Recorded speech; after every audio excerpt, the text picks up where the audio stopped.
Good morning, everyone. My name is Everett McPherson, and I'd like to call the Committee of the Whole meeting to order. Today is Tuesday, December 16th. Welcome to staff. I see lots of staff here this morning. Welcome to any public in the gallery, and welcome to my colleagues here on council. And also welcome to anybody who happens to be watching us online.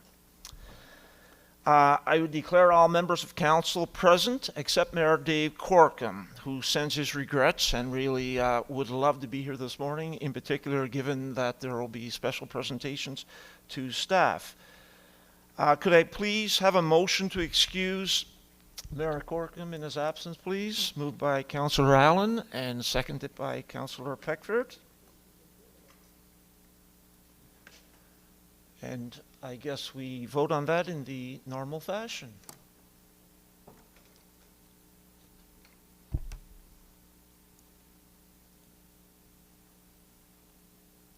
And motion passed. Thank you very much. I'd like to begin by reading the land acknowledgement. The municipality of the County of Kings is in Mi'kma'ki, the ancestral, unceded, and current territory of the Mi'kmaq peoples. The municipality of the County of Kings is a neighbor to Annapolis Valley First Nation and Glooscap First Nation, as well as a diverse urban and rural indigenous population.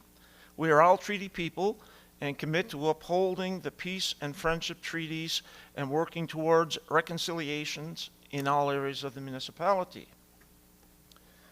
Before we go on with our agenda for today, I'd like to give a warm welcome to our new Deputy CAO, Andrea Hislop. Andrea?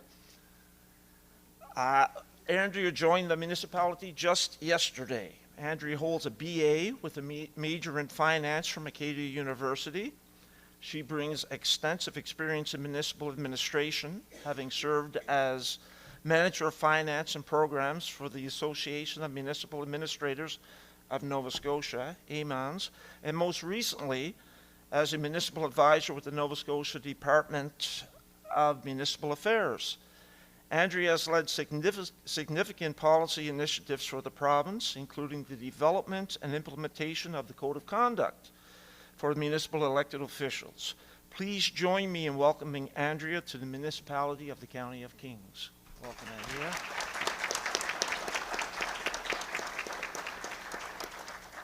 And also, I welcome Terry Kelly to the Council Horseshoe.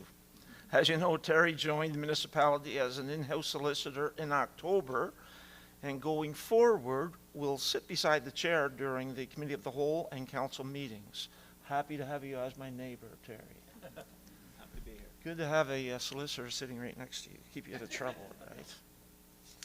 I'm looking for a motion to approve the agenda, please. Moved by Councillor Sappington and seconded by Councillor Hiltz. All those for and against, please vote in the normal fashion.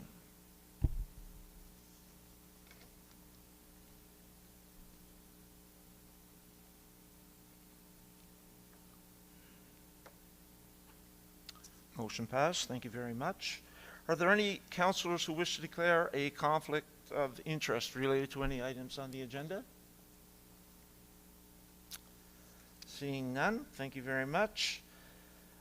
Looking at the approval of the minutes, are there any errors or omissions in the November 18th minutes? Could I have a motion, please, to approve the minutes? Thank you very much. Moved by Councillor Harding and seconded by Councillor Gates. Councillor Gates, I know you're missing me over there today. All those in favor of accepting the minutes of November 18th or opposing, please vote accordingly.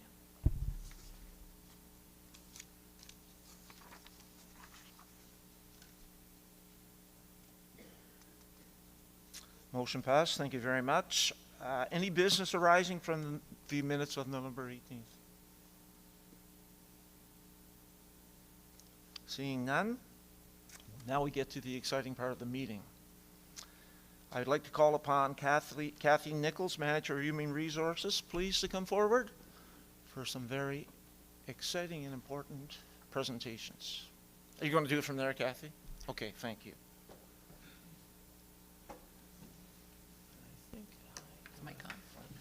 Good morning, everyone. Thank you, Deputy Mayor. This morning we're going to recognize employees who have been employed with the municipality for 5 years and above. So we recognize 5 years, 10 years, 15 years, etc. Thanks to the Deputy Mayor for presenting their awards and Christina for giving him a hand this morning. I really appreciate it. And I also want to take a minute also to send the congratulations from Deputy Mayor Corkum. He sent me a note and asked me to congratulate all those receiving the awards this morning as well.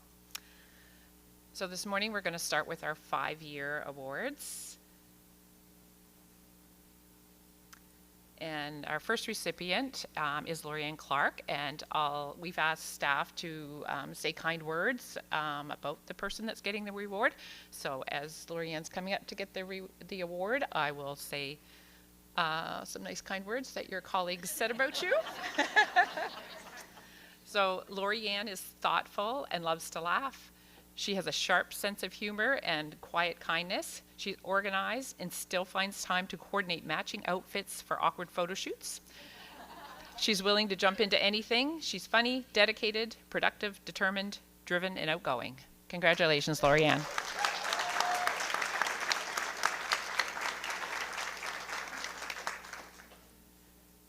Our next recipient for 5 years is Keith Tucker. Keith is a skilled laborer with the municipality.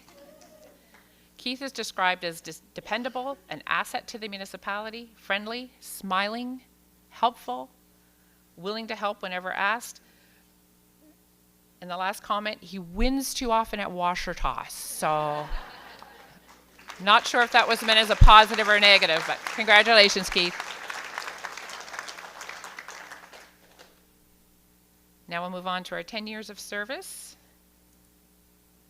Tom Nichols, treatment plant operator with the municipality. Tom is described as hardworking, very friendly, great to work with, knowledgeable, dedicated, an integral part of the EPW department, always the first to step up and help with any project, knowledgeable and dedicated, and loves free food, cheese whiz, and cheese slices.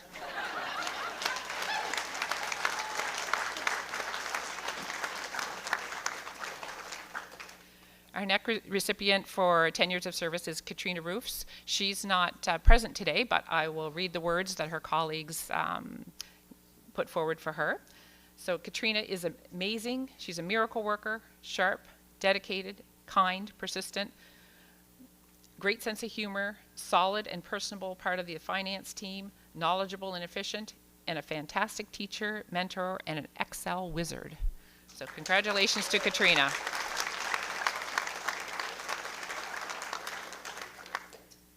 We'll move on to those receiving 20 years of service. Oh, sorry, almost missed you, Laura. Laura Mosier, 10 years of service. Laura is described as knowledgeable, excellent at providing evidence for hearings, loyal, a dog lover, a wordsmith, supportive, is a great presenter and can answer questions of council or the board in a way that I aspire to do so, collaborative, strategic, smart, and funny. Congratulations, Laura.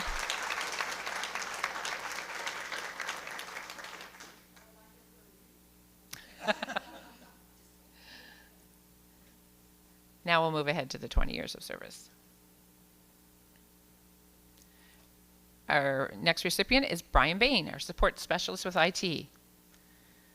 So Brian was described by his colleagues as approachable, a friendly face, a problem solver, patient, part of a dependable hedge-your-back team for 20 years, navigating some very difficult times successfully together, supportive, diligent, responsive, and understanding. Congratulations, Brian.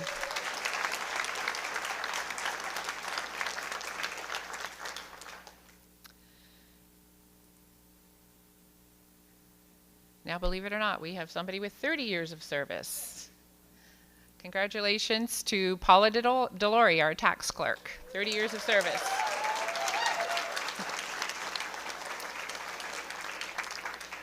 Paula is described as competitive, always willing to help, an expert, tax lady extraordinaire, kind-hearted, bingo,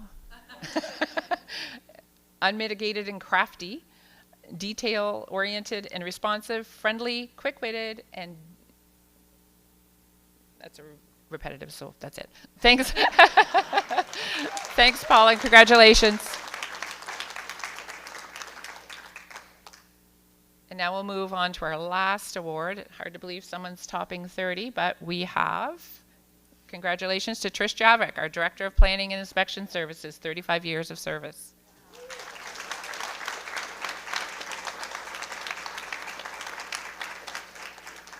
Trish is described as hardworking, detail-oriented, knowledgeable across many areas, and can clearly explain complex matters. She's a conciliator. She's calm under pressure. She has a great sense of humor and very kind-hearted. Congratulations, Trish, on 35 years of service.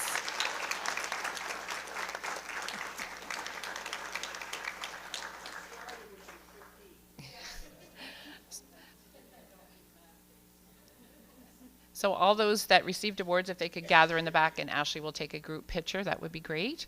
And before I conclude today, I just wanted to also say, give a little thank you to the staff that helped with the wildfires this year in the county. A lot of staff stepped forward, helped out, and their commitment and diligence was greatly appreciated, and just wanted to say a quick thank you to those. And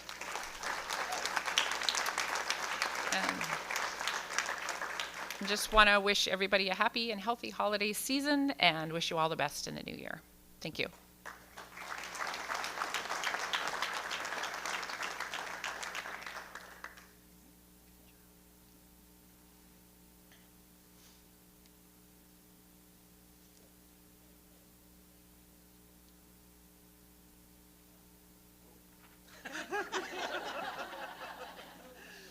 We doing it from here? 2025, Excellence in Public Service. Next slide, please. Unless I'm doing it here. So all municipal staff, union, non-union, includes full-time, part-time, seasonal, temporary, and fixed-term employees. Excellence celebrates individuals who go above and beyond, recognizes those whose dedication, professionalism, and innovation in their roles contribute significantly to the organizational success and community well-being. So, some of the criteria include extraordinary effort, continuous excellence, high degree of customer satisfaction, outstanding professionalism or competence, consistent and outstanding performance at work, implementation of innovative and practical solutions, heroism, exceptional community volunteerism, significant contributions to health and safety. So this year, we're honoring Kathy Nichols.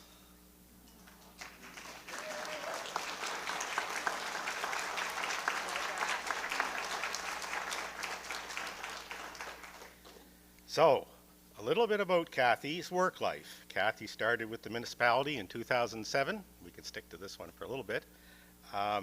Serving in a variety of roles. I think she set me up with the chair, I'm sinking. So, for example, payroll, water, billing, and in September of 2019, Kathy transitioned into a new role as manager of HR. Kathy loves to know how long she's been here with the municipality. It's a running joke between her and I. So I wanted to highlight it's been 18 years, Kathy, 18 long years. So what does Kathy do here as manager of HR? The answer, lots of official things and tons of unofficial things. On the official side, we reviewed some of her activities over the last 12 months. So it's hard to fathom, but between internal and external positions, not including summer students, there's been 31 positions. So this translates into roughly 115 interviews. I've been in some of those, can't imagine doing 115 interviews, 90 reference checks, 500 introductions during staff tours. So she's had to come up with 560 different ways to say nice things about her coworkers. No small feat. So Kathy prepared for and conducted job fairs, tidied up job descriptions, and then pushed some more for the filing of performance reviews. And then in her spare time last year, she consolidated and published an employee handbook and played a key role in the negotiations of a collective agreement. not to mention working with another rock star, Loretta Burns, in the implementation of a new payroll system. So it's not bad, eh? It's quite a good year. So on the unofficial side, Kathy is such a great leader. So as most of you know, one of my go-to lines involves the importance of our work family. So simply stated, we spend a lot of time together, so having a little bit of fun is always a good thing. So think about an activity here at the municipality, and more times than not, Kathy is playing a role. Bike club, coldest night of the year, our annual breakfast. So I'm looking for Paula. I think she had something to do with the missing bacon this year, Paula. I'm thinking about it. Few of us know about that incident. And yes, the annual washer toss competition, to name a few. So there's only one area we can think of that Kathy needs to improve on. She's pretty laid back, and there's not a competitive bone in her body. I'm joking. I wish we could zoom in on that game face on that picture with her tossing the washer. I'm glad that only goes to 28. Does it? So I'm going to hit on that here now. So this particular scroll has Kathy being on the winning team 7 of 8 years. So I'm certainly hopeful that me highlighting that point will score me some brownie points. So when I think about our municipality being a great place to work, for sure, I think about the ongoing impact and positivity that Kathy Nichols brings to our workplace. Join me in a round of applause thanking Kathy for all that she does. Our 2025 Excellence in Public Service recipient, Kathy Nichols. Sorry for lying to you.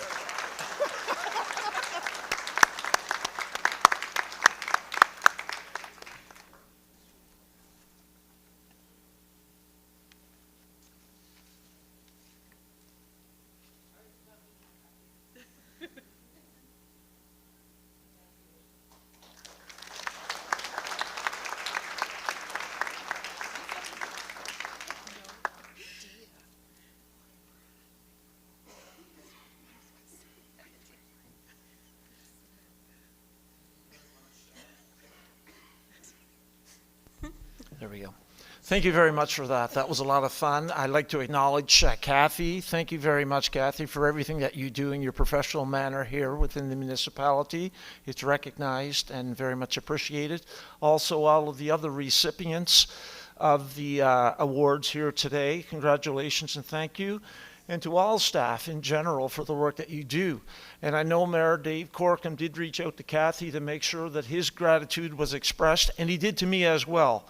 So I'd just like to reiterate that Mayor Corkum wishes he were here, but it was either Florida or stay here for this. And he decided to take the Florida side of things, but he does, Mayor Corkum certainly demonstrates throughout his work his appreciation for the staff here in the municipality of Kings County, for your professionalism and the tremendous commitment that you have. So thanks everyone, very much appreciated. Okay, order of business. Let's move on. Some presentations. So we're going to start with Jessica Glahane of Doane Grant Thornton, who's going to present the consolidated and non-consolidated financial statements. So Jessica, there she is. Good morning, Jessica. Good to see you.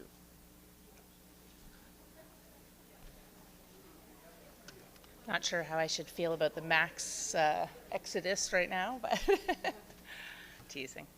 Well, let's give them a moment here. Yeah, well. Before we get started.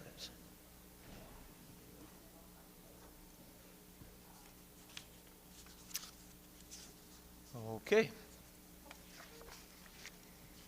Wonderful. Well, good morning, everybody. I'm not sure I was done any favors having to follow such a heartwarming presentation. It's lovely to see, a number of long-term employees that are here at the municipality. Certainly, I think, speaks a lot to the culture here. So you're very, very fortunate on that side of things. So I will follow that with a presentation of the consolidated financial statements for the municipality of the County of Kings. I did meet with the audit committee, I guess it was a week or a little over a week or so ago. We would have gone through the financial statements as well as the results of the audit and audit procedures in a fairly significant amount of detail during that meeting. So here today I'll try and keep things at a fairly high level Also understanding that folks have had the financial statements ahead of time. So if I don't touch on something that you do have a question on, we'll certainly reserve some time for that at the end of the presentation. One of the things that I always like to note and point out as we begin the presentation of the consolidated financial statements is that these are the consolidated statements, which means that they include the operations of a number of subsidiary organizations within the financial statements. So while during the year you may be used to receiving financial updates at the level of just a municipality, there are some other organizations that are factored into these financial statements, including King's Transit Authority, Valley Region Solid Waste Resource Management, Valley Community Fiber Network, Valley Regional Enterprise Network, the King's Regional Rehab Center, and the Meadowview Community Solar Garden Authority. So on a proportionate basis, those operations are included in these financial statements, and they may make things look a little bit different than sometimes what you would have seen throughout the year. I do believe the finance team will be presenting the non-consolidated statements later in the meeting. So I will start with the Statement of Financial Operations. Went too far. There we go. Wonderful. So for the March 31st, 2025 fiscal year, the municipality had total revenues of $111,305,000. That would have been compared to your total revenue budget of $107,276,000 and previous year's $92,752,000. What you will see is that there was an increase in your conditional transfers from other governments of approximately $12 million. All of that does relate to the King's Resource Rehabilitation Facility, where there was a significant amount of retro pay that was received, as well as an increase in their budget from the province. So that would be your most significant change in your revenue lines. As well, as expected in your budget, the tax revenue would be up about $3 million from previous years, largely as a result of the increase in the tax assessments. In terms of expenditures for the year, we ended the year with $97,591,000 in expenditures. Versus your budget of $92,122,000 and previous year's $83,000,000 and $1,000. So we end our year with a surplus of $13,713,000 versus your budgeted surplus of $15,153,000. So it's overall fairly consistent with what the expectation would have been at the beginning of the year when you went through your budgeting process. We add that to the accumulated surplus at the beginning of the year of $109,349,000, and you closed out your year with a accumulated surplus of $123,062,000.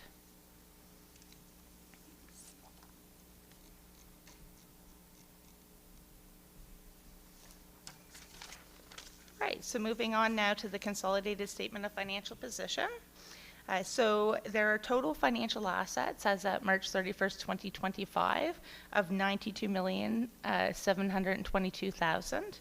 This is an increase from the previous year, $81,162,000. Most of that relates to cash and cash equivalents. There's an increase there, largely timing related. Of the $83,284,000, approximately $75 million of that would be here at the county, and the remainder would be in the subsidiary organization. So a very healthy cash position. There's total liabilities of $55,551,000. So we end the year with net financial assets of $37,170,000. I'd like to highlight that's a very strong financial position to be in, because while our financial assets are all current assets, or assets that we would expect to be readily convertible into cash within the next period of time, your liabilities do include a number of liabilities that would be longer term liabilities, and they won't come due over the next year. So being in a net financial asset position is a positive place to be and shows to the strength of the financial position of the county.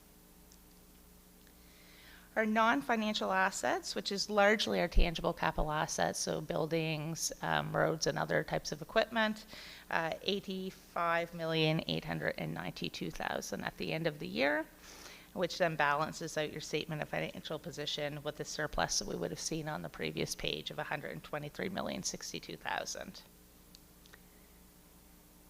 Any questions on those two pages before I move forward?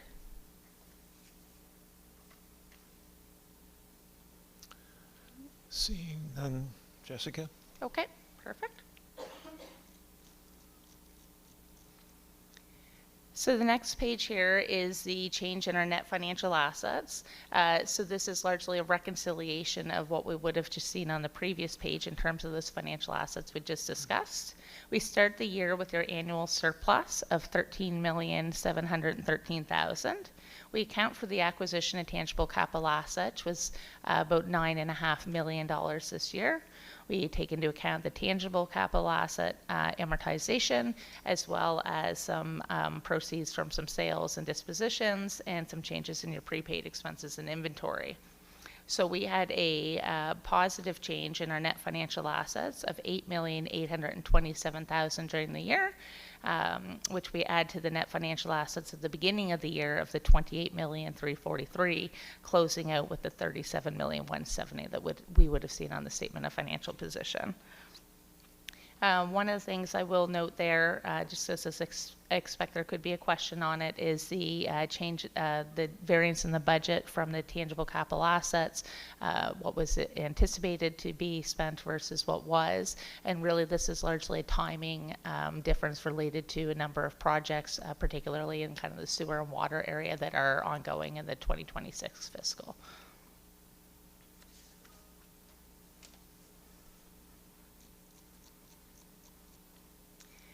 The next page is your statement of cash flow. So again, this reconciles out that cash balance that we were looking at on the statement of financial position. Again, we start with your surplus for the year of $13,713,000. We account for our non-cash items, which is our amortization and accretion expenses, and then look at the changes in our day-to-day operating balances. So things like receivables, payables, deferred revenue, etc. We ended the year with a net change from our operating activities of $17,592,000. We then look at our expenditures on capital activities, which was the $9,420,000. Our financing activities, so there were some new long-term debt during the year, and of course the repayment of some existing debt, so a positive addition of $5,688,000. A small amount from investing activities, and we end our year with an increase in your cash and cash equivalents of $13,742,000, added to the beginning of the year $69,541,000, and we closed out the year with the $83,284,000, which we would have seen on the statement of financial position. So that concludes the body of the financial statements. Again, in the essence of time, I won't go through all of the notes in detail. However, I will draw attention to one new note in the current year, which is on page 26. So I'll just scroll down to it here if you give me a second. Ooh, I went too far.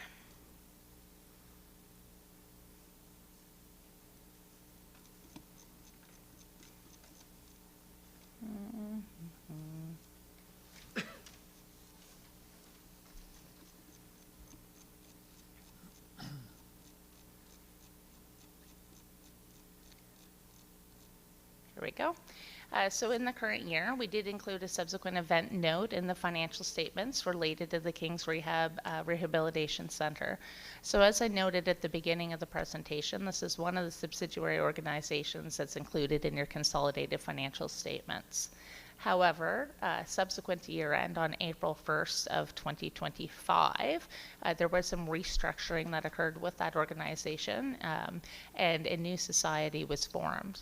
And part of doing that, the Municipality of Kings did relinquish the control of that organization, as well as transferred over the operating building for which the Rehabilitation Center has been operating out of for a number of years. It was owned by the municipality.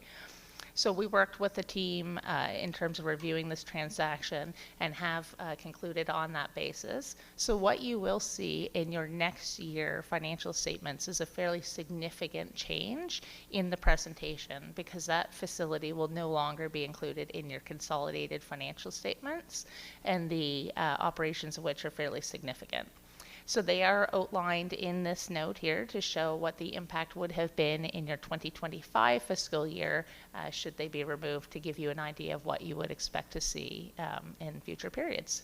So just want to highlight that, because that will be a fairly significant change in future year.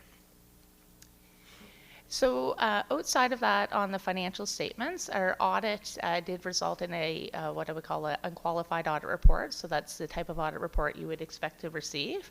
There was nothing that came to our attention that would have caused us to believe that your financial statements were materially not in line with public sector accounting standards. And I just want to thank the audit committee and the team and the staff here that have worked with us on this engagement over the last number of years, and also number of months for the particular year. And I'll just open up for questions if there are any. Thank you very much, Jessica. So we'll open up the council. If there are any questions or clarification for Jessica, now's the time.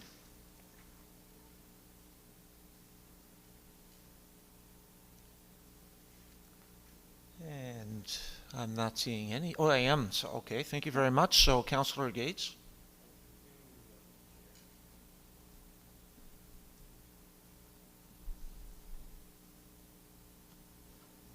Thank you, through you, Mr. Chair. Awesome presentation. Yes, I did sit on that audit committee, and I think you did an excellent job in detailing it, and you answered the questions I had asked about lines of credit. You had indicated that they were at 0. There were a couple other ones, and I don't have any further questions at the moment, but more comments to say thank you. Oh, you're very welcome. Thank you. Thank you, Councillor Gates. Any further questions?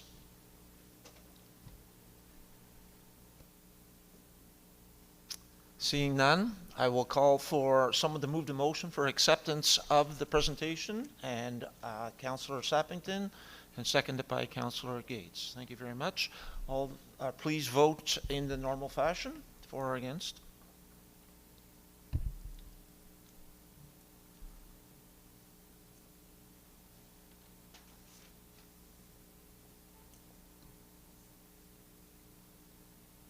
And motion passed. Jessica, thank you very much to you and your team for being so professional and detailed and patient in making sure that we clearly understand the importance of these financial statements. So I really appreciate it. Thank you. You're welcome. Have a great day. Have a good day. I want to apologize. I should have recognized that MLA Julie Van Exen is present in the gallery here today. Julie is a regular visitor and a supporter of the Municipal Council here, and it's always nice to see you. Julie, thank you. We will move on to our second presentation of the day by Becca Green-Lapierre and Roger Tatlock, and they're presenting regarding Community Food Council and Basic Income Nova Scotia. Welcome.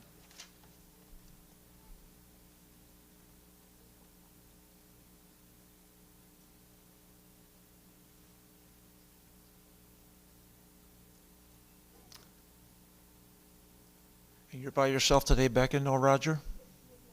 Okay. Okay. Great. Thank you. So I am one of the founding members of the Annapolis Valley Community Food Council. We were formerly called Kings County, and now we've recently expanded both our scope and our geographical region to include all of Annapolis Valley Community Food Council. Because the research so clearly points that the root cause of household food insecurity is poverty, our Food Council is committed to advocating for income-based policies to address the issue of hunger and food insecurity in our communities. And I'm grateful to have some of our working group members. There's about 14 of us that collectively work on advocating for this topic within our larger Food Council. About 2 years ago, at the November 2023 Committee of the Whole, myself and a colleague, Roger, who is much taller than I am, came and presented a case for why municipalities need to care about basic income.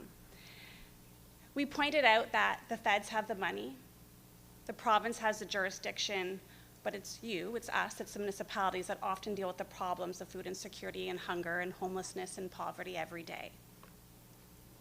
We share data that seniors used to have quite high poverty rates until they received a type of basic income, and we call that OAS-GIS. We also shared that families with young children used to have higher rates of poverty until they got a type of basic income, the Canada Child Benefit. And we asked council at that time that didn't they think it was about time that regardless of our age, all Canadians deserved an income floor that no one could fall below. We asked you to consider our request. I'm going to jump ahead 2 slides because this first request, well, they're both called number 1. Well, the first request that's on the slide was the same request we asked council 2 years ago, that they would advocate to our premier for an all-party committee of the legislature to look at the implementation. Not to implement it, but to look at what it would look like to implement it in Nova Scotia. And we're really thankful that council at the time listened and considered our request, and in March of last year, you did pass a resolution that asked for our government to look at the implementation, and if not, to actually give a good reason why this shouldn't happen in Canada. So I'm going to get back to this slide in a second, but first I want to make sure we're all kind of clear on what are we talking about when we say what is a basic income. Because a lot's happened in the past 2 years. There has been a bill presented to the provincial legislative house. We've had bills presented to the federal House of Commons. There's been bills in the Senate. Economists have costed out what a national basic income program would look like and how they could actually fund it at the national level. We've had advocates and researchers from coast to coast to coast, all continuing to work to sway political will, because poverty in a country such as Canada is a political choice. It doesn't have to be this way.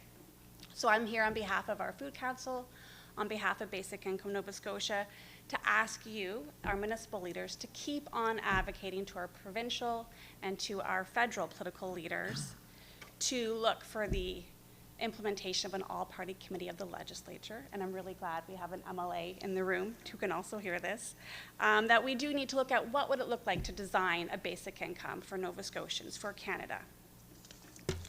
So what is a basic income? We often call it big. Let's start thinking big. So it's an income-tested program. It's a cash transfer from government to individuals who need it most. It's distributed with minimal bureaucracy, and I'm really excited that back in October, their Prime Minister Mark Carney did announce a approach so that our low-income Canadians can have automatic tax filing, so that's getting a step towards the right direction. We believe that all Canadians should be able to meet their needs, participate in society, and live with dignity regardless of their work status and regardless of age. A basic income would be a massively impactful upstream social investment. It'd be a major change in how we deal with poverty and how we view poverty, how we view our neighbors. So maybe it's a neighbor that no longer can work full-time and they're living in poverty because they're taking care of an elderly parent. Maybe it's a neighbor who tariffs have caused some restructuring and now they're restructured out of a job. Maybe it's a neighbor whose job has become obsolete because of artificial intelligence. There's a lot of reasons why people can fall into poverty. And we think all of our neighbors deserve an income floor that they can't fall below. There's been a group of advocates and researchers and economists across the 4 Atlantic provinces that have come together to put a consensus statement around what is a basic income and what should it look like for us. And there are some guiding principles to guide that work of an implementation plan. And one thing I do want to point out is that we're calling for a basic income as one component of Canada's suite of social safety net programs. We're not asking for anything that we really hold dear in Canada, like our healthcare system, pharmacare, dental care. We're not asking for those to be gone. We call basic income an income floor. And every good house needs walls and ceilings. It needs a suite of vital social safety net programs. And why is basic income so important? It's because we see it as a poverty mitigation strategy. Here on the slide, you have Canada's official definition of poverty, as well as the market basket measures, how we define what poverty is. It's what percentage of Canadians cannot afford a basket of goods, shelter, transportation, clothing, those basic needs. And so in Nova Scotia, last year, the poverty rate used to be 12.9%, and we were tied with Saskatchewan as the highest province, highest poverty rates, and that's not a number we want to be proud of. A little bit of good news, just on Friday, Stats Canada released new numbers, and so this is before I'd already submitted these slides to Yanni, but we're now at 11.5%, so better. We're not tied for the first province, so that's something to smile about, but we're still well above the national average. So Nova Scotia does have a poverty problem. What this means is, so again, it's no longer 12.9%, but 11.5%. That's 117,000 Nova Scotians cannot afford shelter, transportation, clothing, can't afford that basket of goods. And so perhaps you're thinking, and it can be very easy to jump to the solution, well, what if all the poor people just got jobs? Point up to the slide that 42% of people who live in poverty live in working poor families. And in fact, the working poor families is the largest group of the folks living in poverty. There's a greater percentage of working poor families compared to welfare poor families, compared to senior poor families. Poor people work, and they're still poor. In fact, Hunger Count is a snapshot of all the folks that use food banks in our province. So Feed Nova Scotia has 144 food banks that collect data every year. And of all the clients in our Nova Scotia food banks, almost a quarter of them report that their main source of income is from employment. So again, poor people work, poor people are using the food bank, and this is not a viable, sustainable solution. And I want to point out that it's actually really expensive to keep people in poverty. You just saw the slide, same old numbers. It's still 11.5%, thankfully, not 12.9%. But on the right, there's a big circle. It says $2 billion. The Canadian Centre for Policy Alternatives costs out, what does it cost our country, our province, to be poor? They look at healthcare costs. They look at opportunity costs.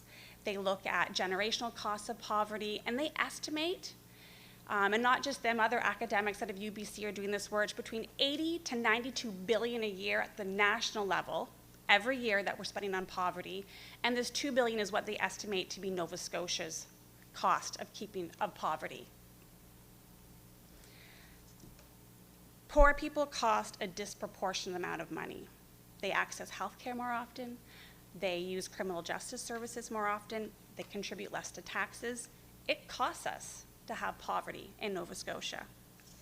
On the right side, there's a big red button, and that is what our parliamentary budget office, so that's Ottawa's accountants, they've costed out a program. What would it cost to actually implement a basic income? And they suggest that for Nova Scotia it would cost about $1.55 billion. And not only did they cost it out, they were able to present a cost revenue neutral way to fund this. There's about 22 different programs that currently exist at both federal and provincial levels, tax credits and different programs, and if they took those 22 programs, that would completely cover the costs of the gross cost of a basic income in our province. So I appreciate that some people will have a real hard time giving poor people money. I'm not naive.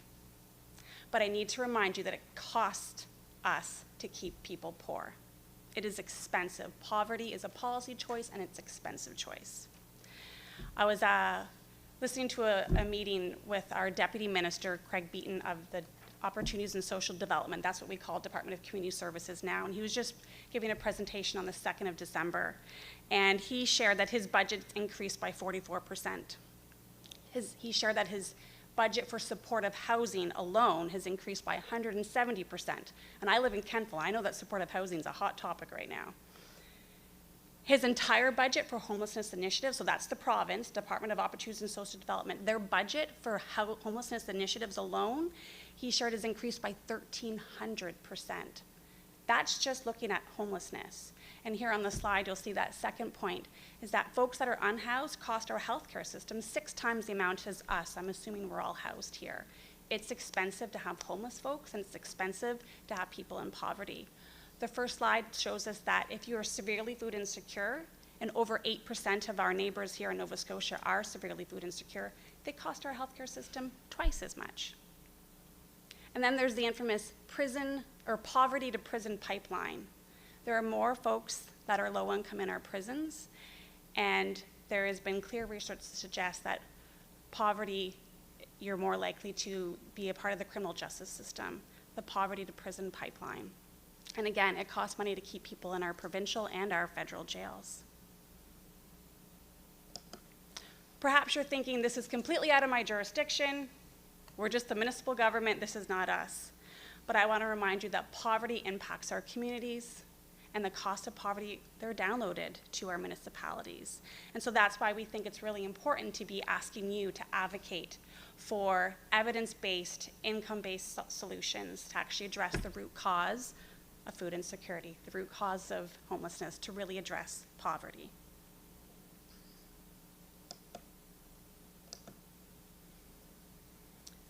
On the slide here, I just point out there's been 2 pretty famous, well-documented pilot projects around basic income that have happened. And I know one is from the 70s, but is one of the best, and it's the most recognized across the world, looking at comparing Winnipeg to Dauphin, Manitoba. And Dauphin, I'd say, is a community that's sort of like here, us in Kings County. It's rural, very agricultural focused.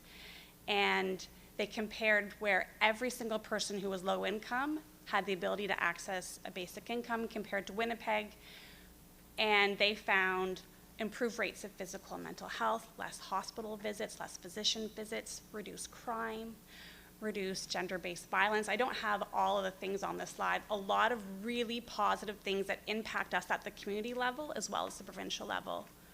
More recently in Ontario, there were 3 communities, Thunder Bay, Lindsay, and Hamilton, that were a part of a pilot project under the Liberal government, Kathleen Wynne, just before Doug Ford got in. And again, this was supposed to be a 3-year study, but it lasted a year and a half because of the change in governments. And again, phenomenal findings around, again, less nutrition issues, less health issues, less hospital visits, things that cost our province money, they really saw a decline in. Something interesting also, improved high school completion rates. People that had less productive jobs or less desirable jobs, when they got a basic income, they decided, I'm going to go back to school, retrain to get a job that can actually support us. So across so many different variables, they saw improvements. When you give people money, when you give lower income people money, they get better housing, they choose to upgrade to get better jobs, they are able to participate in society more. There's a lot of benefits. During that Ontario study, actually over 100 municipalities knocked on the door of the province to say, we want to be a part of this because they saw the potential. In the United States, down in America, there's over 100 municipal units that are either have already completed a pilot or are participating in a pilot across 32 different states. Basic income is being looked at from so many different angles in other countries, Ireland, Germany. It's not a new concept. It just, again, the political will, we need to show the evidence is there, the political will isn't quite there. Just to quickly wrap up, I wanted to give a snapshot of what is happening.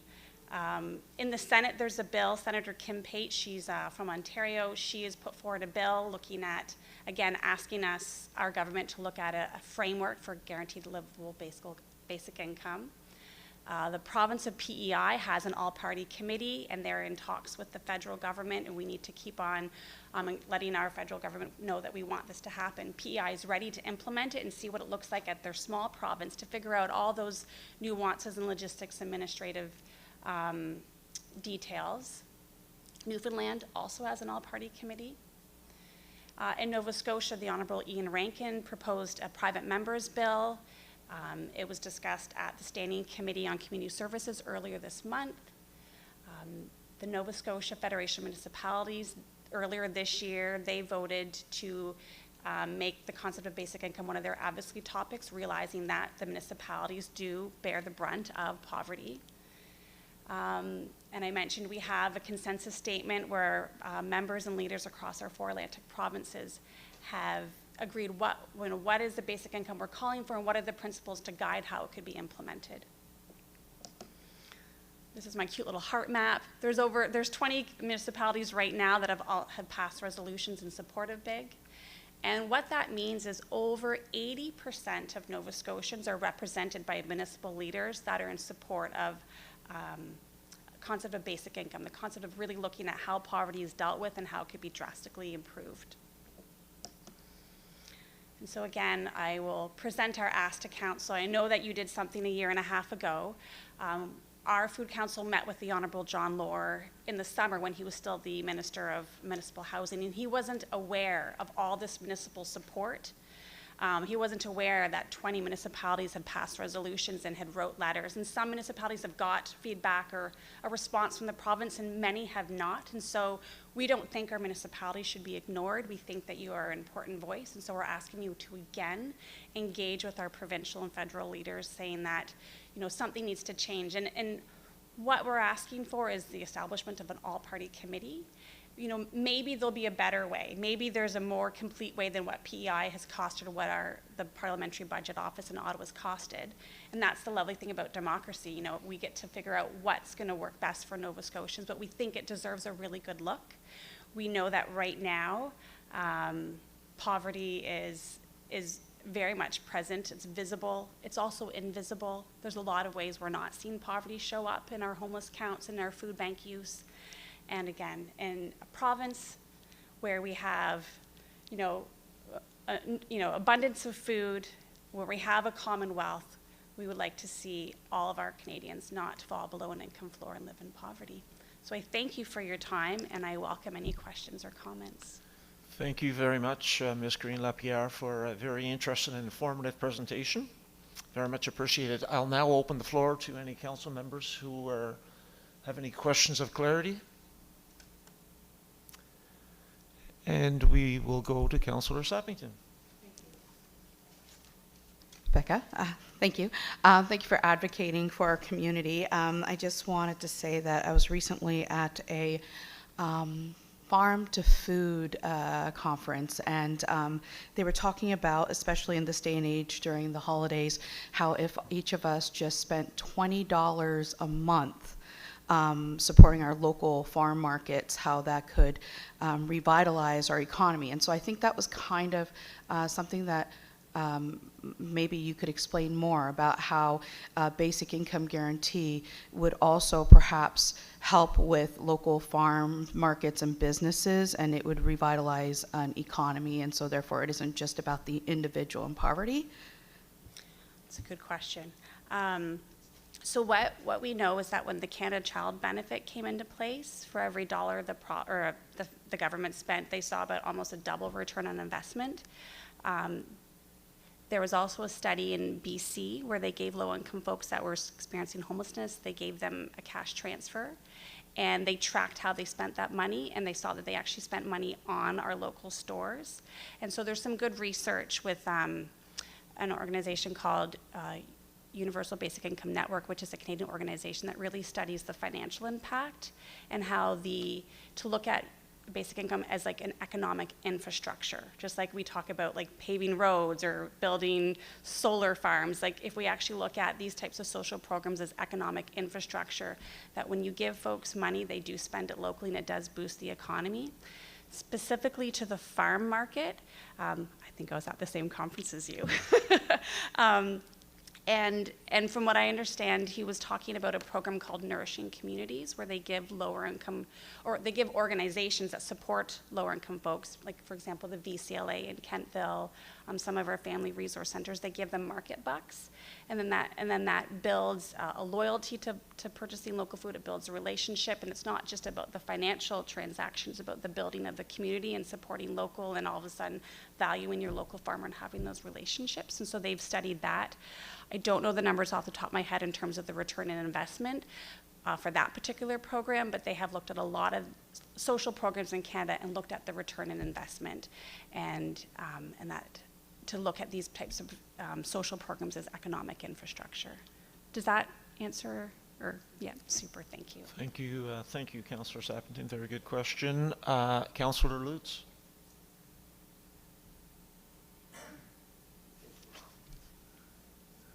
Sorry, Councillor Lutz.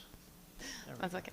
Thank you. And thanks for the presentation, Becca, and all the work that you and your team do. It's always lovely having you here in council chambers.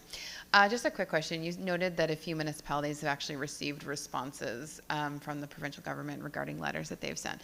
And I'm particularly curious about the all-party committee requests, and if there's been any sense in any of those responses that there's a willingness on the Nova Scotia government's part to actually strike this committee, or is it something, that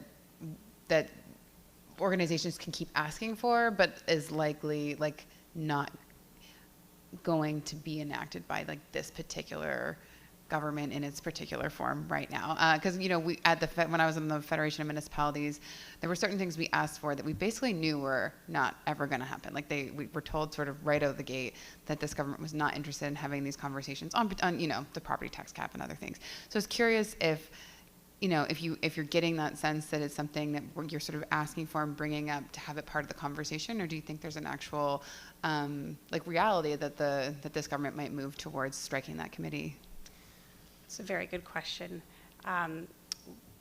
What I know is that last summer, so 2024, when our Food Council met with the Honourable John Lohr, who's the MLA, who's one of the MLAs in the Valley, obviously, so that he wasn't super receptive to the concept. And then this past summer, we were able to have a whole hour meeting with him. And the first thing he said was, I'm going to let you know, folks, health is half of my budget. I don't really have a lot of wiggle room. And so what we're finding is that we really need to help present the case that keeping folks in poverty costs our government a lot of money, so helping highlight the cost of poverty and the potential, not even just potential, it's well studied, the return on investment when we do address poverty.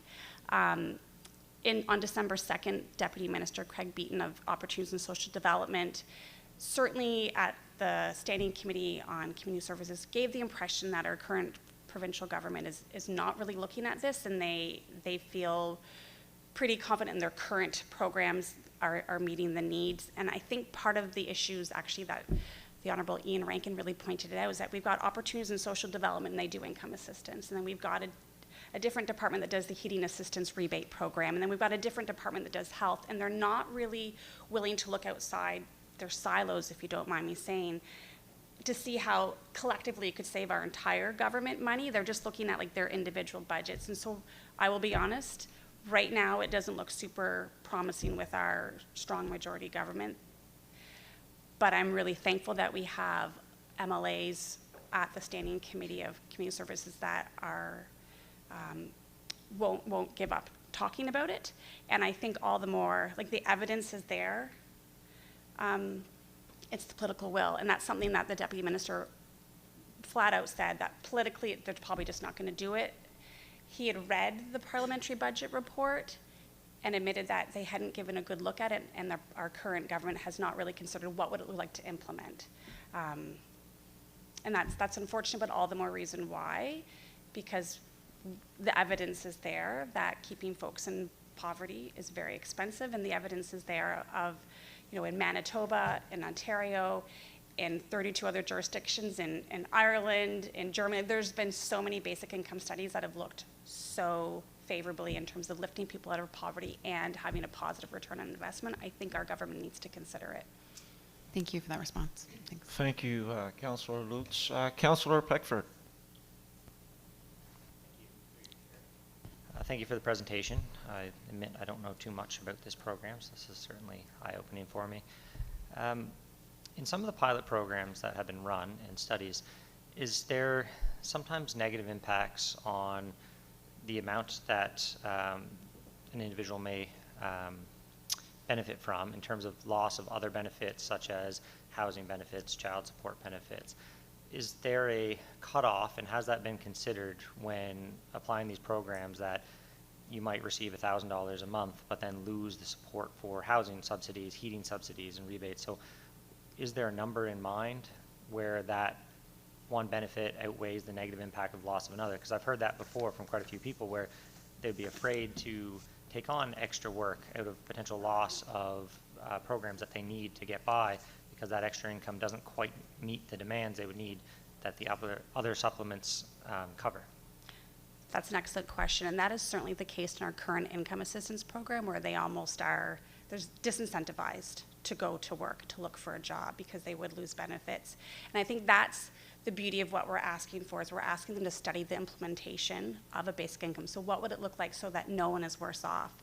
In the program that the parliamentary budget, so again, that's Ottawa's accountants, and in the program that they've costed out, there is, once you meet a certain threshold, it's about 24,000 for an individual that's not attached.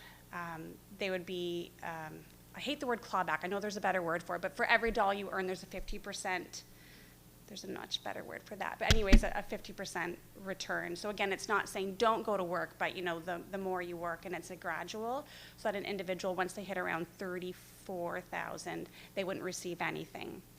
I will say the one common concern we hear about this is that people will be disincentivized to work, period. And so in the Parliamentary Budget Office report, they account for that. And they do estimate that there'd be about, I'm going to check my notes here to make sure I have this right, number of hours work would go down by 1.1%. So there would be a small impact on the labor supply. When we look at what happened in the Manitoba and Ontario studies, there were two main groups that didn't stay in the workforce once they received a basic income. The one group was young women that chose to stay home to take care of their kids. And so they saw that child raising as just as important, and now they're actually having some level of compensation, because, you know, childcare is not paid work, but it is still very much work and very important to our society. The second group was actually young men, and that can seem confusing, but again, if I remind you that in this Manitoba study, the control group was kind of like Kings County, so a lot of agriculture, a lot of rural. So a lot of these young men, once they finished high school, they went straight to work on the family farm or in the family job. And so when they started receiving a basic income, the research showed that they decided to go back to school. Maybe they finished their grade 12, or maybe they got better skills, so they skilled up. And so I thought that was really interesting. So yes, there could be a slight impact on the labor market, and the Parliamentary Budget Office accounted and acknowledges that. But in those two groups that we saw, the main removal from the workforce, I would suggest that those are pretty great reasons to leave the workforce to take care of our kids or to go upskill. Does that answer your question okay? No, okay, sorry, go ahead. Okay. Thank you very much, Councillor Peckford. Good question. Back to Councillor Sappington. Thank you, Deputy Mayor. I was wondering, touching on how you said that sometimes it seems like different departments are kind of siloed in their perspectives. I know that you do a lot of advocacy work. I see you at community suppers and a lot of food-related conferences.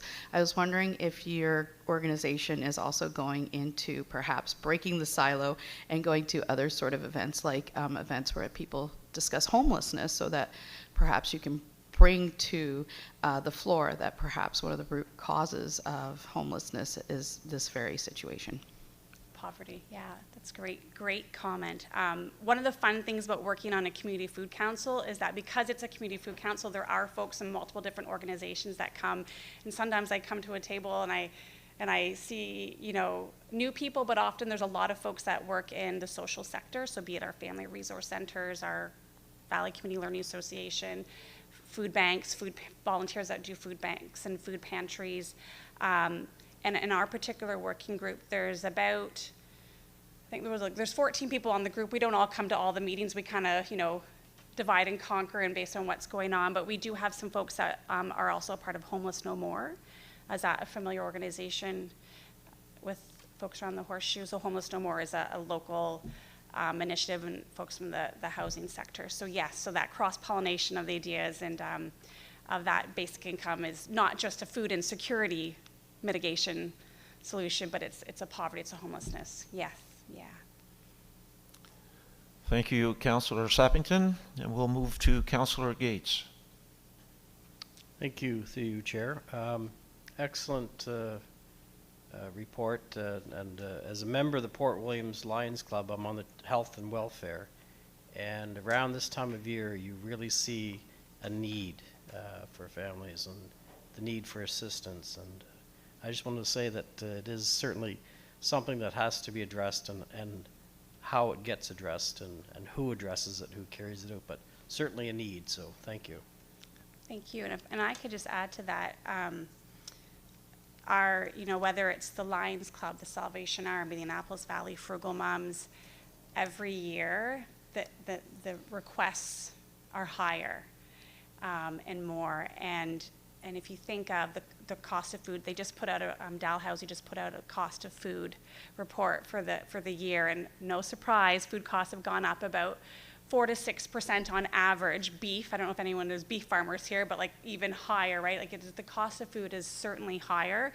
And then what does that do to the folks that donate? They have less income to donate even. And so it's thankful for food banks, thankful for food pantries, thankful for the Christmas hampers, but getting to the root of it is important. I think of how our province is sharing that they're going to sell American alcohol and give the proceeds to Feed Nova Scotia, and that's great. Thanks for that. But again, that's a Band-Aid. We really need to get to, addressing poverty at a more structural level. Yeah. Thank you for volunteering with the Lions Club. Thank you, Councillor Gates. Councillor Hills. Thank you, Deputy Mayor, through you. Thank you. I'll echo everyone's comments. Great presentation. Some of the language I am concerned about, one was regardless of work status. So are you saying if somebody is able to work, and they choose not to, I know there's various reasons for that, they would still be eligible for this?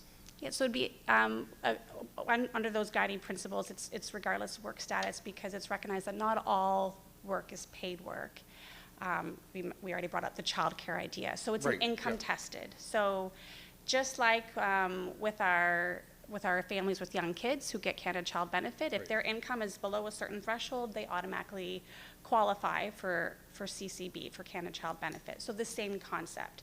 Okay. With this, when I mentioned that Mark Carney, your Prime Minister, announced automatic tax filing for low income. Mm-hmm. So if that program is in place, then if you make less than, making this up, at $9,000, you automatically qualify for it. So that's what we mean, recognizing that not all work is paid work, and truly, if you look at our current income assistance program, it doesn't really encourage.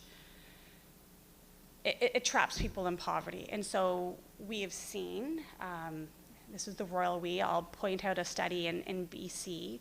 They gave folks that were homeless $7,500 at once, a cash transfer all at once. And this was 50 homeless folks, and they compared them to about a group of 60 people that didn't receive that cash transfer. Within a month, they went from homeless to some type of housing. Mm-hmm. Within 3 months, they had found, these 50 folks, the majority found themselves in a spot where they're actually able to look for work. So when you're poor, I've often been told being poor is a full-time job. Mm-hmm. Trying to find, where's the soup kitchen? Where's the place I'm going to stay warm tonight? It's a lot of effort to survive. And so when folks actually have money, they kind of get out of that, just survival mode, and they can actually start to hopefully thrive. I don't know if I'd thrive on $1,400 a month. That's what the Ontario Basic Income Pilot folks got. I don't know how much any of us would thrive on only $1,400 a month, but what I can tell you is that if you were a single adult with no dependents currently receiving income assistance, you would just get a little over $900 a month, and it's pretty hard to survive on that. Right. Okay. No, thank you for that. Yeah, thank if you. I may, one more. Sure. You also had mentioned about migrant workers and refugee claimants. They'd be eligible as well? Yeah, and go ahead. I know there's a lot of support right now for those folks, and I think you'd mentioned $1.55 billion, and I think my understanding is right now we don't know how many people are still moving into the country, specifically our province, so trying to budget that. And my heart certainly goes out to single parents, and I know people that are working 2 full-time jobs, wells have gone dry recently, all those things. But I am concerned. There's also, we have, of course, addiction, mental health issues here. of course, veterans, people who've paid their whole life, taxes, provincial, federal, municipal taxes, and I do find it concerning that, so all of a sudden, people come to the country and then all of a sudden, taxpayers are paying. And I don't want this to sound the wrong way. I'm just being realistic. I was in Florida in August, and there was a gentleman there, and he said everybody's flocking to Canada because there's a lot of fraud going on, and so they're claiming that they're working for a different group, and you know what, so there's 3 people living in an apartment in Toronto and getting, all of this money, and here he is. He said, why am I even doing Uber? So I find those things concerning. I understand that, fraud just happens, it happens, it's going to happen. But I do, I find it could be a huge incentive, for people to abuse the system even more, right? And I say that respectfully, because I do appreciate the work you're doing in this presentation, but I do have to be open and honest. I think that's fair, Councillor Hiltz. I think we'll find folks will abuse systems everywhere, and not just low-income people abuse systems. Absolutely. When we look at CERB and folks that had to pay back their CERB, right. It wasn't our low-income folks, it was businesses that maybe didn't need to. So it's a fair point, and I'll go back to what we're asking you to consider is advocating for an all-party committee of the legislature to study the implementation of it. Right. Maybe, we won't see temporary foreign workers included in that. It's something that it's an ideal we want to strive for. We want to strive for no poverty. Right. And how that is implemented will be up to our political leaders. Right. And so in our ideal principles, we would like to see the folks that grow and feed us included in that. I think temporary foreign workers, they're in a super challenging spot, and they're quite vulnerable. And so one of the values I think we hold as Canadians is that we want to see all the vulnerable people living here supported. And 1.55 billion can seem like a lot of money. Just last night I was listening to Senator Kim Pate was giving a presentation, and she's a huge advocate for basic income. And I'm nervous to say this number out loud because I double checked, and she definitely said this because I reread the transcripts afterwards, but she used to sit on the Senate's Standing Committee on Finances. And a subcommittee was really looking at like tax fraud and money laundering and offshore tax evasion. And she was saying that this group, this subcommittee of the Standing Committee on Finance found out that our wealthiest 10% of Canadians pay the same amount of tax as our poorest 10%, which sounds mind-blowing, but there's just so many ways that you can, send your money elsewhere. And so the 1.55 billion can seem like a lot, but again, our Ottawa accountants have suggested a cost-neutral way to fund that. We would, plus we'll expect a return on investment from our healthcare system savings, our criminal justice savings. Ideally, as more people have the means to upskill, retrain, they'll be paying more taxes because they'll be making more money. So again, if we look at this as an economic infrastructure approach, 1.55 billion sounds like a lot, but our province spends big dollars every day. And so we're just asking if, regardless of age, right, could all folks have an income floor they can't fall below? Okay, thank you for that. I think we're going to end this now. I think we're teetering on the part of the debate. Maybe, this is for information, and yes. I really appreciate your passionate presentation, very informative. And what I'm looking for now is a motion of acceptance. And thank you very much, Councillor Lutz, and seconded by Councillor Sappington. And once again, Ms. Green-Lapierre, very important topic with lots of information. And I really appreciate you coming here today and presenting to us. Thank you for your time, and happy holidays.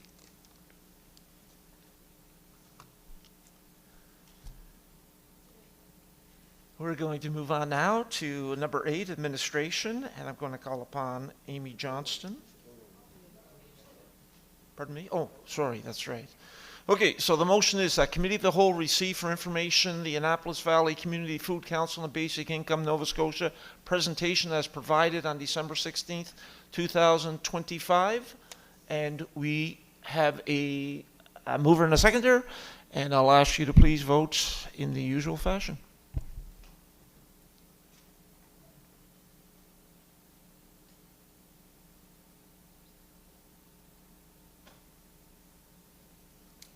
Motion carried. Thank you very much. And now, Amy, without further ado, over to you.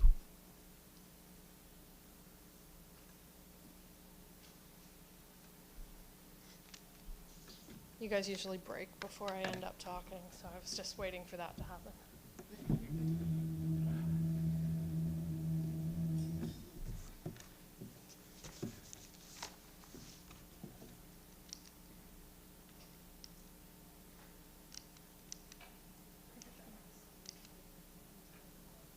What?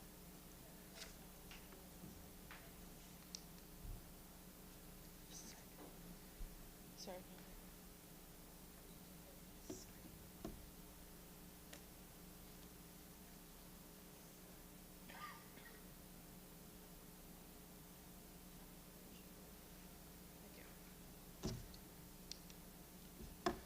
There we go.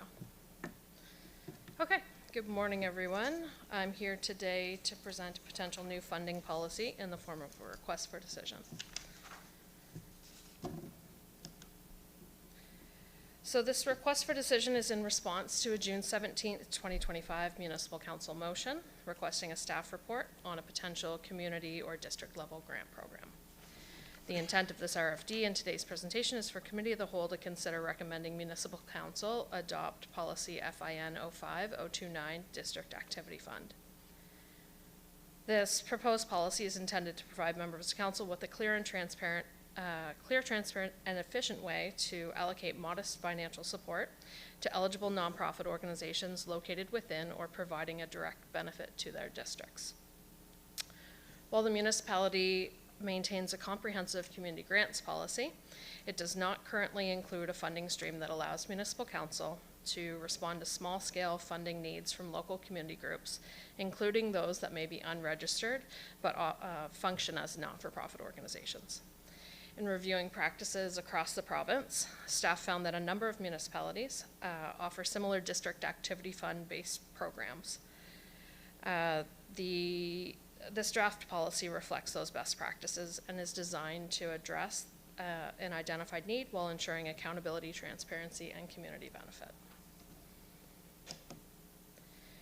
In terms of eligibility to this fund, eligible organizations must be located within or provide a direct benefit to the district and one of the following: a nonprofit club, association, or organization registered and in good standings with the Registry of Joint Stocks, Nova Scotia Registry of Joint Stocks, a registered charity, or an unregistered athletic, educational, environmental, cultural, community, recreational, sporting, or social organization able to provide documentation demonstrating nonprofit status. So including proof of bank account information in its name, a listing of signing officers, and evidence of operations as a nonprofit entity. The budget for this fund would be established annually and divided equally among all members of council, so that's councillors and the mayor, to a maximum of $1,000 per member of council per fiscal year. Funds may only be awarded within the fiscal year in which they are budgeted and may not be carried forward to future fiscal years. Applications would be accepted continuously throughout the year. However, once a member of council's annual allocation has been fully expended, no additional funds would be provided. Members of council may only allocate funds to local initiatives that are located within or provide a direct benefit to their district. The maximum amount that may be awarded through this fund to an eligible organization in a fiscal year is $250. Eligible organizations that have received funding for the same specific initiative through another municipal grant program in the same fiscal year are ineligible. And in reverse, I guess, the eligible organizations receiving funding through this program are still eligible to apply to community grants or other municipal funding programs, provided it's for a different initiative. So how this funding program works is eligible organizations seeking funding assistance for a local initiative would contact their member of council to discuss the request. The member of council would then determine whether to support the request and the amount of funding to award. The member of council would then work with the organization to complete and submit the district activity fund application form, including a signed attestation by both the applicant and the member of council that's allocating the funding. The member of council would then submit the application, the completed district activity fund application form, to the CAO or designate for processing. The policy also notes that should awarded funds no longer be needed for the purpose outlined in the application, the recipient organization must notify the awarding member of council to discuss an alternate eligible use or arrange the return of the funds. Any returned funds would be credited back to the total allocation available to that member of council for use within that same fiscal year.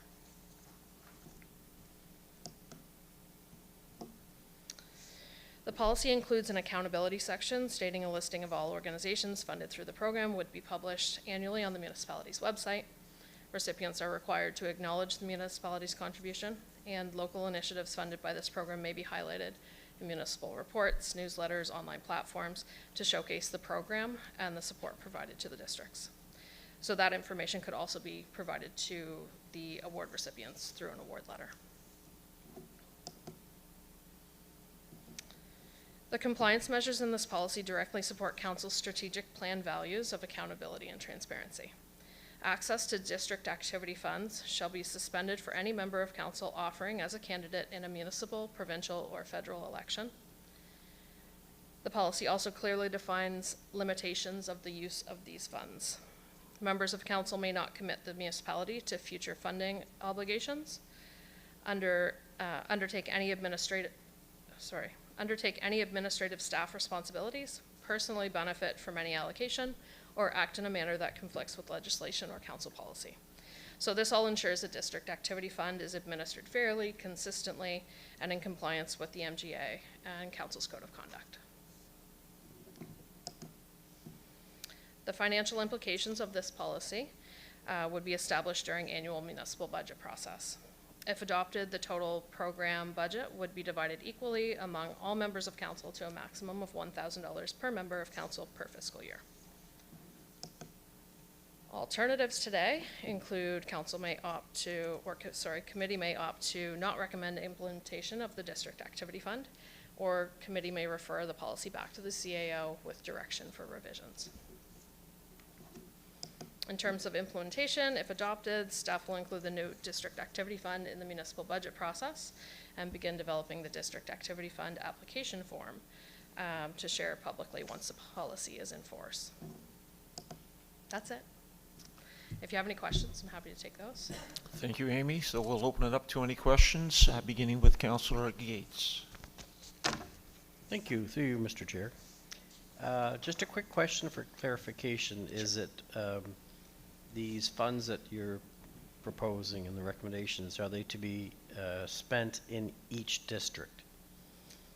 So each member of council would have up to $1,000 per fiscal year to spend within their district, on things that either take place within or directly benefit their district. So could fund organizations that way. Thank you, Councillor Gates. Councillor Lutz. Thank you, through you, Mr. Chair. So I'm just trying to wrap my head around like in which situations this would apply and when they wouldn't. And I'm also having a hard time distinguishing it from the grants to organization program. Can it be used? I'm assuming no, but I'm just going to ask because I think as we sort of, if this goes ahead, there'll be lots of questions. Sure. It can't be used for like a fundraiser. So we are often approached as counselors to purchase tickets or on a basket or donate to a GoFundMe or stockings were hung. Like it can't be used in those situations like for a ticket because it could be a perceived benefit if like we won. Would that be true? Through you, Deputy Mayor, to the councillor. Purchase would be different than award in this situation. So you certainly could use it as a support of an event if a member of council could see the benefit for their district in providing funding for whatever it is that this organization is asking for, that would qualify it. It has to be one of those eligible organizations. But once the counselor determines that it is something that's benefiting the district, that would make it so. Purchasing tickets would probably lean to the side of directly benefiting. So that would be something that I would probably flag as not ineligible. Okay, thank you. And then just a follow-up, if I could, Deputy Mayor. The idea of district. So we all have very different districts, very different levels of organizations. We tend to have urban districts and rural districts. And so the rural districts have a lot less.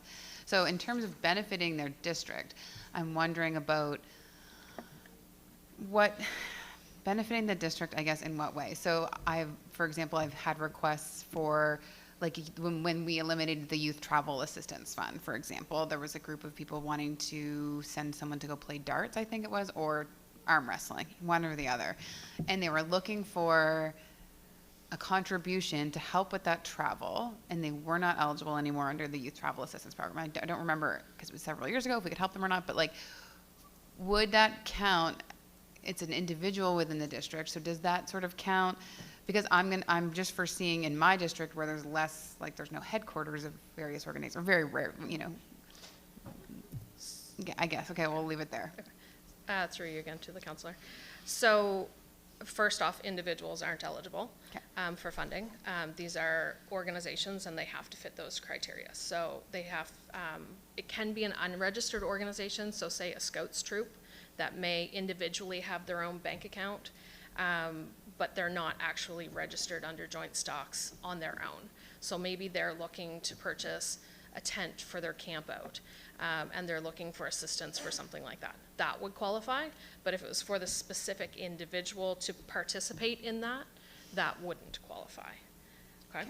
So if the Scouts met in Kentville, would they be eligible? So that would be the member of council's decision as to if it benefits their district. So if it's benefiting individuals within their district, then that may be something that you all decide benefits your district. And we did consider rural districts, and some of Tim's, Councillor Harding's, your district, those sorts of things, not having many of those headquarters there. So that's why it's located within or benefiting. So they don't have to be located within. It could be an organization that's located in someone else's district, but it is for something that's benefiting. Additionally, schools are another thing. So if it's, say, a specific sport team or something like that through one of the schools, if that's within your catchment area, within your district sort of thing, then that could also be potentially something else that you consider benefiting your district. Yeah. It's quite open. That's the intention of this, is that it's for you all. The other thing you touched on was the question of the difference between the counselor grants to organizations. So the major difference between these is the continuous intake, so the fast turnaround time on these smaller amounts, as well as all of the community grants programs exclude any unregistered. So that's really where this benefits those smaller community groups, is that they can be an unregistered, because we know that there's lots of them that do have a bank account and do definitely operate. The only funds that they raise go directly back into what they do, providing, for their participants, for the community, that sort of thing. So that's where this kind of hits. Thank you, Councillor Lutz. Councillor Peckford. Thank you, through you, Chair. My question sort of pertains to Councillor Lutz's question as well. So my district is quite small geographically, and many of the organizations within it would be benefiting District 3 and District 5 as well. I was thinking along the lines of sports teams, like you'd mentioned. Are we able to stack our donations? So if District 3 councillor and District 5 councillor all were approached from the same organization, as well as myself, we can all put our donation towards that one organization because it benefits all three of us? Through you, Deputy Mayor, to the councillor. So the maximum amount that any organization can receive per year is $250. So if you were supporting an organization by $50 donation, then yes, another counselor could also support them, but it's up to that $250 maximum per fiscal year. Okay, sorry, I wasn't sure if that 250 was how much each counselor No. could individually donate, so it's total. It's total per organization, per eligible organization. organization, yeah. Thank you, Councillor Peckford. Councillor Best. So something like Waterville Field Day. They have a field day every year in Waterville, and they're always asking for money to support it.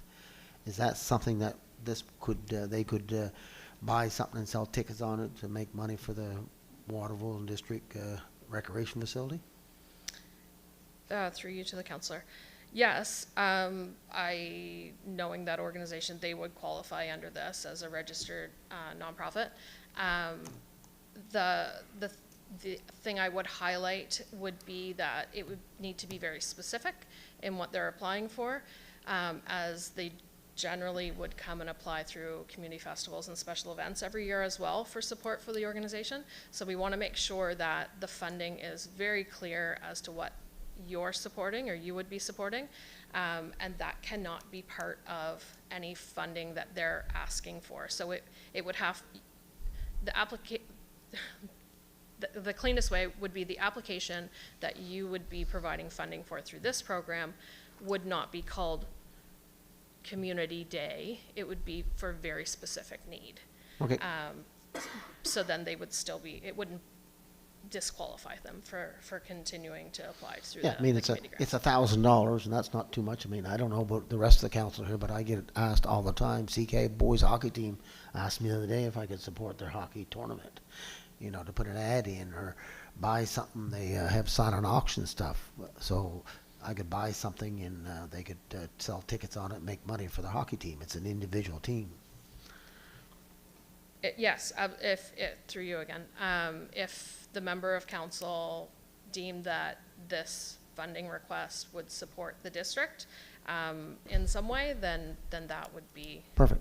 you Yeah, would it's only sign off on $1,000, that. so we're not going to get rich. The people are not going to get rich off it. And thank you. So it is $1,000 total per member of council, and then $250 per eligible organization per year. So if you were funding $250 to each that you were looking for or that you were supporting each year, it would be 4.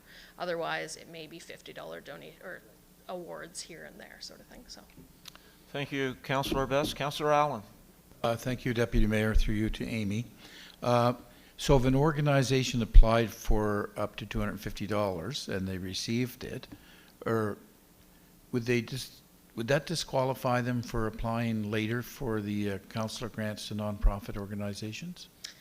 Through you, Deputy Mayor, to Councillor Allen. It would depend on what it is that that you're awarding funding for through this program, or they're being awarded funding for through, say, festivals and special events, or community hall assistance, or whatever it might be. It can't be for the same initiative, so they can't stack this grant funding in addition to another. So it has to be, this has to be for a very specific, more immediate type need. So you wouldn't provide $250 to the White Rock Community Hall for a roof project and then them be disqualified because they would then be disqualified from the Community Hall Assistance Program for that same project. So it may be something much more specific that they're looking for funding assistance for, to ensure that they're still eligible for those larger community grants. Basically, as long as they're different projects. Absolutely. Okay. Yes. Yeah. Through you to the counselor. These organizations, provided they qualify for the community grants program, so they would have to be a registered nonprofit or charity, as long as it's a different initiative. This new program wasn't intended to block anyone or to cut anyone off from additional funding. It's just intended to have those smaller immediate needs met. The other mention, if I might, Councillor Peckford mentioned stacking. If an organization does qualify through the community grants program and they are potentially looking for or reaching out to multiple counselors, staff would recommend that they look at counselor grants to organizations, if they qualify for that, where that is meant to be that larger scale funding. So you all get the chance to look at all of the applications there and can fund up to $7,500 through that program. This is really for those smaller scale programs of those registered or the non-registered. Yeah. Thank you, Councillor Allen. Councillor Lutz. Thank you. Last question. I'm just curious about the idea of an ad or a sponsorship. So like, let's say we're asked, there's a play going on and they're requesting, we could purchase but like an ad, does that count as benefit? So like if we're putting an ad like this is sponsored by Councillor X, and with a picture, like similar to provincial and federal, like they do that all the time. It's a recognized practice. Is that something that could be considered under this, or would that be considered benefit to the councillor, like political benefit? Through you to the councillor. If it's advertising yourself, that would likely be considered ineligible funding through this. However, if it's advertising you, like the council or the district councillor, as a community contact, like that sort of thing, I think if you deem that the money that you're providing them with this business card to put in their program, the event is going to benefit your district in some way, then that would be eligible. Thank you. Yeah. Sorry for all the hypotheticals. Thank you, Councillor Lutz. Councillor Harding. Through you, Deputy Mayor. You might have already answered this question, but I have many groups in my communities that say rug hooking or card parties or whatever, and some of these groups, get 50 or 60 people to. They're having a hard time finding enough money to keep, they got the people, but they're always struggling to keep it going. So when we say nonprofit, do they have to have a legal registration for nonprofit in order to get this money? Because some of them aren't. They just do the program and that's it. Through you, Deputy Mayor, to Councillor Harding.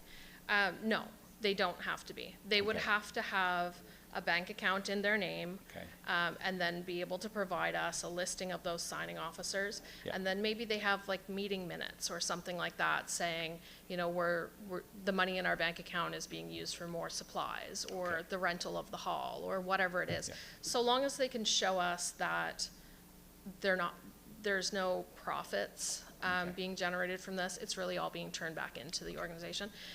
This is really what this program is for those organizations that have nowhere else. We don't have any other programs that we can support them. So it's really intended for those smaller, exactly like that type of needs. Thank you very much. Thank you, Councillor Harding. Councillor Gates. Thank you. Through you, Mr. Chair. If this is approved, can you give me just an idea what the time frame for the turnaround, like from the time of application, if they're approved, till they get their 250? Would it be a month? Through you to the councillor. So the turnaround, the member of council is doing the approving. So you're deciding how much money you want to allocate to this organization. The only thing that we would be doing is just ensuring that they're an eligible organization, that they've provided us that criteria. So the turnaround time on that, because it's the member of council and the organization working together on an application form, and I don't envision this being a gigantic application form by any means, just something very simple so we can set them up and have payment made to them. And then describing what it is that they need the funding for. You all would then include however much money you want to fund them, and it would go to the CAO or designate to process that. So, I mean, a couple weeks would be reasonable. It really depends on the time of year and what accounts payable has on their desk. But yeah, a quick turnaround. Yeah. Thank you, Councillor Gates. I'm not seeing any further lights. So we do have a motion on the screen that Committee of the Whole recommend Municipal Council give 7 days' notice per 48(1) Municipal Government Act to adopt policy FIN 05029, District Activity Fund, as attached to the December 16, 2025 request for decision. Do we have a mover? Thank you, Councillor Gates, and a seconder, Councillor Hiltz. Please register your vote in the normal fashion.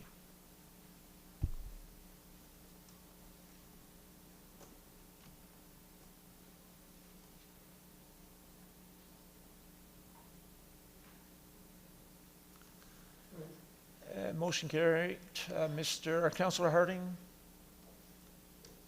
Yeah. You were in favor. Thank you. So passed unanimously. Appreciate it. Time is going by here, folks. I know we've been seated for quite some time. I don't anticipate that the remainder of this meeting will take much longer, but we do have a special council meeting following. So we can either take a 10-minute break now, or we can finish and then take a 10-minute break between meetings. What are your wishes?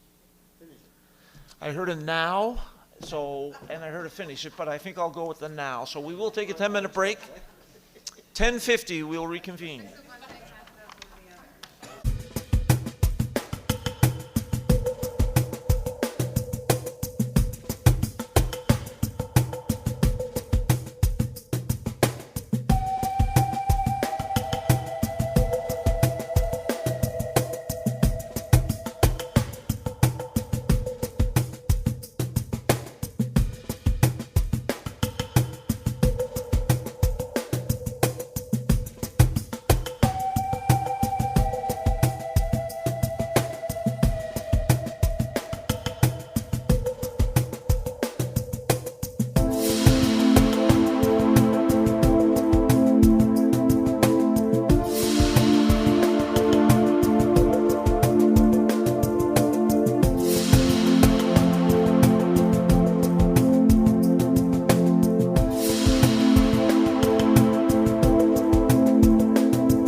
folks, we are going to reconvene here momentarily. And I see Mr. Honeywood is ahead of the game and on his way to the podium.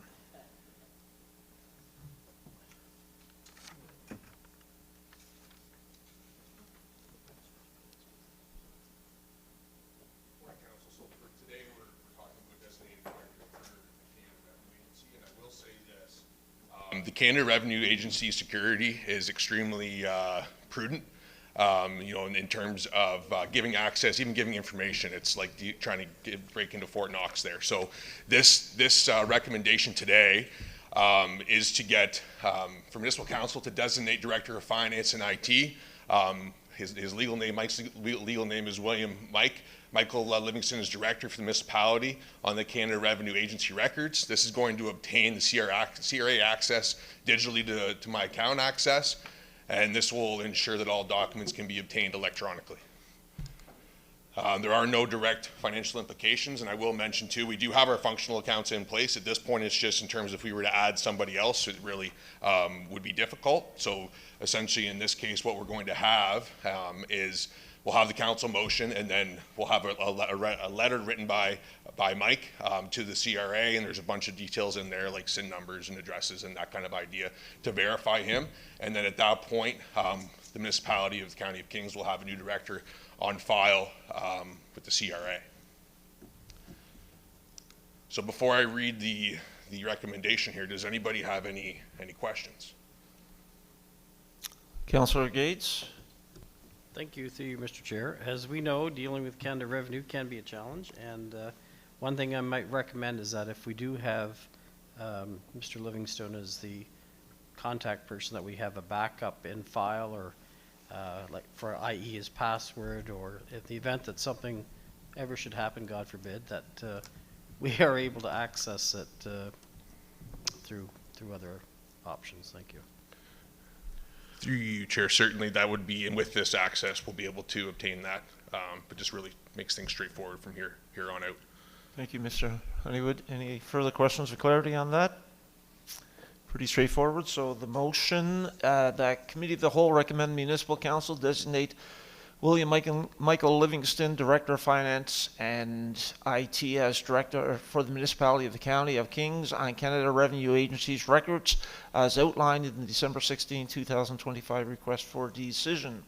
And moved by Councillor Allen, seconded by Councillor Best. And please vote accordingly.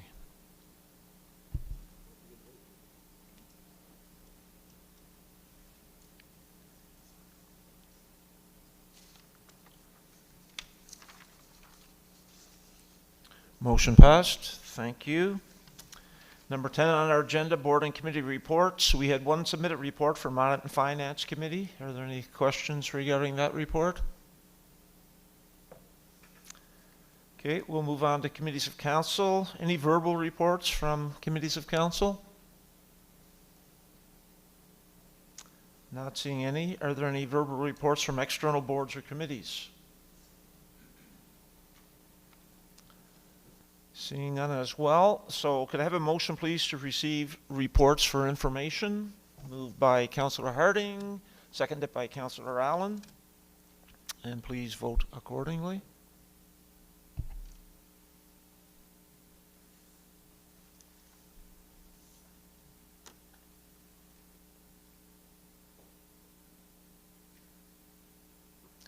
Motion carried. Other business, is there any other business to come before the Committee of the Whole?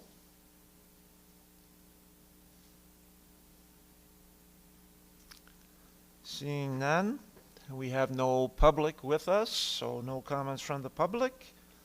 And I'm now looking for, oh, sorry, we do have one. Sorry, Councillor Best, I missed that light. Well, hang on there. Councillor Best, try that again. I'd like to wish everybody a Merry Christmas and a Happy New Year. This is our last function until after the New Year. Thank you. Thank you for that, Councillor Best. And we can all echo those words, but we do have another meeting coming here shortly. We'll go to Councillor Hiltz. Yes, I'd like to congratulate you for Sorry. rookie year. There you go. I'd like to, thank you.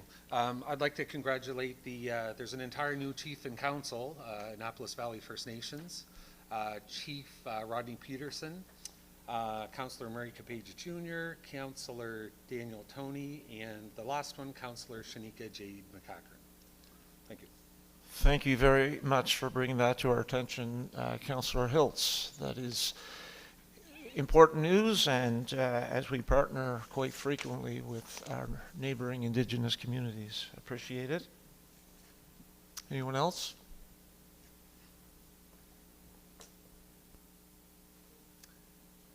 Councillor Best. Thank you, Councillor Hiltz.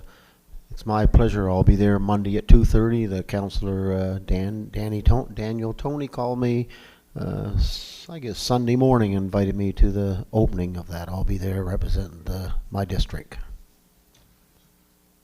Thank you, Councillor Best. Any other business? Seeing none, can I have a motion for adjournment? Councillor Lutz and Councillor Harding. And do we vote on adjournment, or we don't have to? Yes, we do. Okay, so please vote accordingly.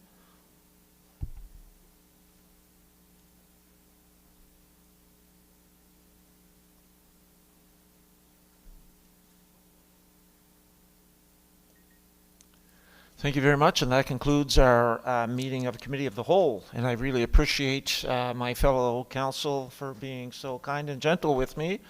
Now we'll move into the second meeting, and you have right now to be a little tougher because I have a meeting experience under my belt. So we have a special council meeting. I call to order the special county meeting of Tuesday, December 16th, 2025, and declare all members of council present except Mayor Corkum, who sends regrets. And I will need again a motion to excuse Mayor Corkum in his absence. Councillor Sappington, and seconded by Councillor Lutz. All those, please vote accordingly.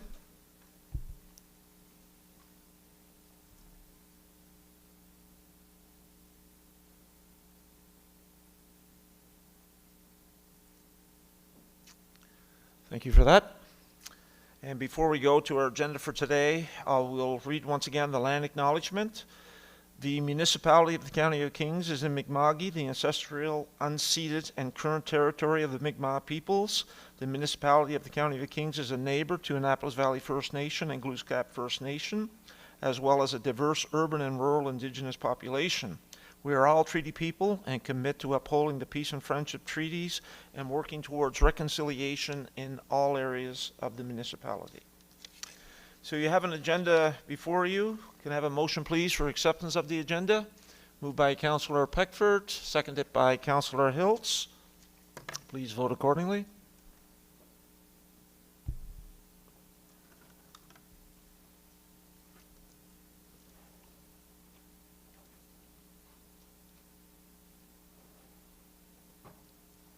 Motion carried. Are there any councillors who wish to declare a conflict of interest related to any of the items on today's agenda? Okay, seeing none. So under administration, community flag raising, MAD Annapolis Valley. Is there someone going to speak to that, or simply the notes that I have? There is. Yanni? You're going to go find Yanni for us? And it might be just informational purposes. It says here, it's just a notice to council that there will be a flag raising held this Wednesday at 1 p.m. at the request of the chapter president of MAD Annapolis Valley, and all are welcome to attend. I'm expecting that this is informational, and Yanni did not have a need to be here. So once again, there will be a flag raising held this Wednesday at 1 at the request of the chapter president of MAD. And hopefully some councillors will have an opportunity to attend that. All are welcome to attend. Could I have a motion, please, for receipt of this information? So Councillor Lutz, and seconded by Councillor Allen. So Yanni, I took that as just informational and that you didn't have the need to be. Did you want to address it in any way? Any questions for Yanni? No, okay, so receipt of that, a motion is on the floor. Please vote accordingly.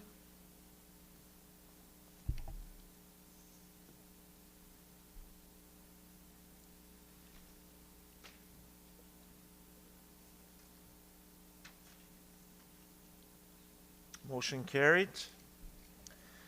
Recommendations from the Audit and Finance Committee. Tyler Honeywood.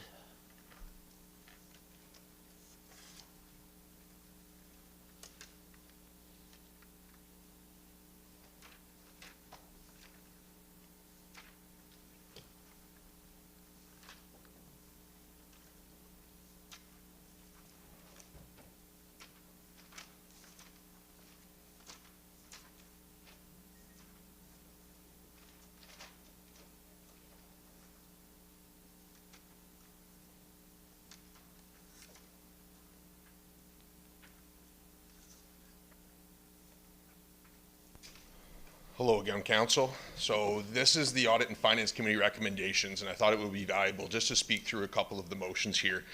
So this is motion 4, motion 5, and motion 6. So these are transfers to reserves. So I'm going to reference two policies here. So FIN 05017 as a reserve policy that states that contributions to reserve may be made annually or periodically as approved by Council. And financial policy FIN 05014 surplus policy, which states that if a surplus exists after long-term debt has been funded, the remaining surpluses shall be allocated to reserve based on a review by the manager of financial reporting. So in this case, staff recommends segmenting the following surpluses for their delineated operating reserve, as they will be consumed in future years for their original purpose. So these are all amounts that were budgeted through the operating budget that we do know that there are projects that will be undertaken in future years. So we want to make sure that we're storing those away in the reserve because anything that's from an operating budget will impact the tax rate.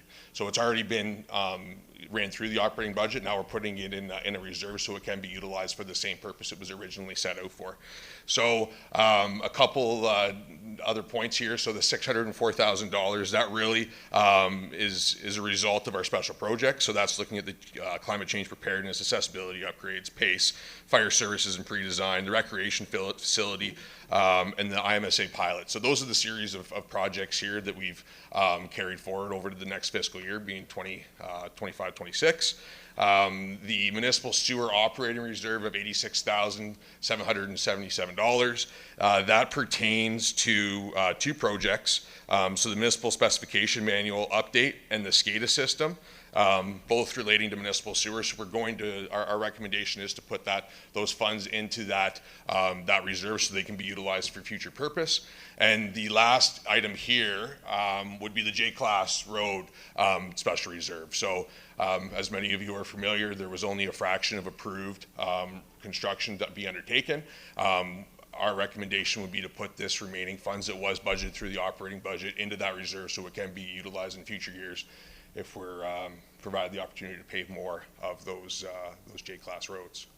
So with that, and I think one other point here as well, through the committee of the whole, it was mentioned in terms of the presentation of the non-consolidated statements. That was presented to the Audit and Finance Committee. I'm happy to take any questions there, but you'll see that worked through here as a recommendation. So with that, I'll open the floor if there's any questions for clarification before getting into these recommendations. Councillor Gates.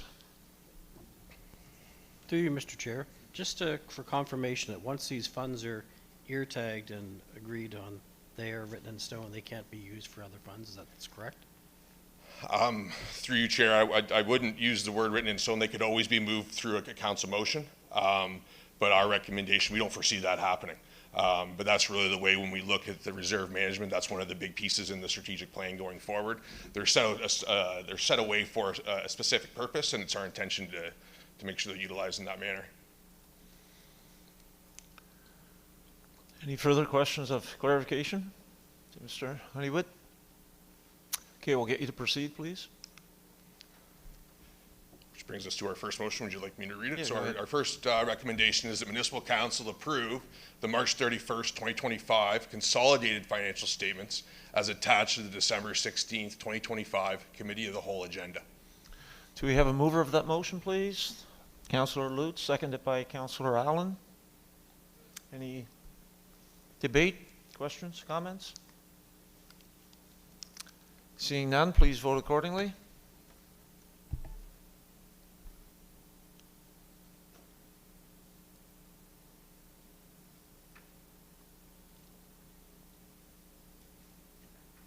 Motion carried. Our second recommendation is that Municipal Council receive for information the March 31st, 2025 non-consolidated financial statements as attached to the December 16th, 2025 Committee of the Whole agenda. Thank you. Looking for a mover and a seconder. Moved by Councillor Peckford, seconded by Councillor Gates. Do we have any commentary, debate, questions? Seeing none, please vote accordingly.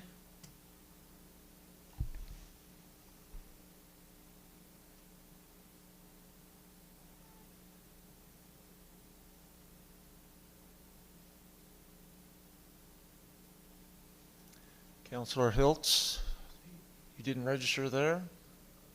Okay, and you're in favor. Thank you.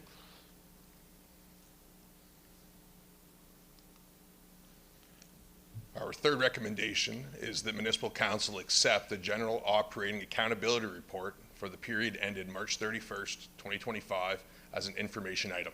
Have a mover and a seconder, please. Moved by Councillor Sappington, seconded by Councillor Allen. Any further debate?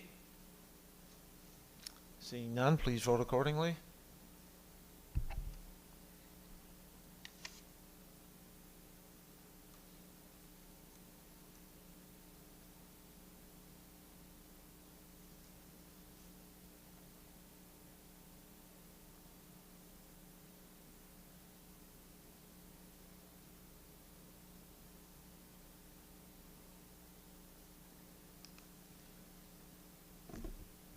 Our fourth recommendation is that Municipal Council approve the transfer of $604,678 to the Special Project Reserve GL 614460381 relating to unspent funds from the approved project budgets. Thank you. Moved by Councillor Lutz, seconded by Councillor Hiltz. Any further debate? Seeing none, please vote accordingly.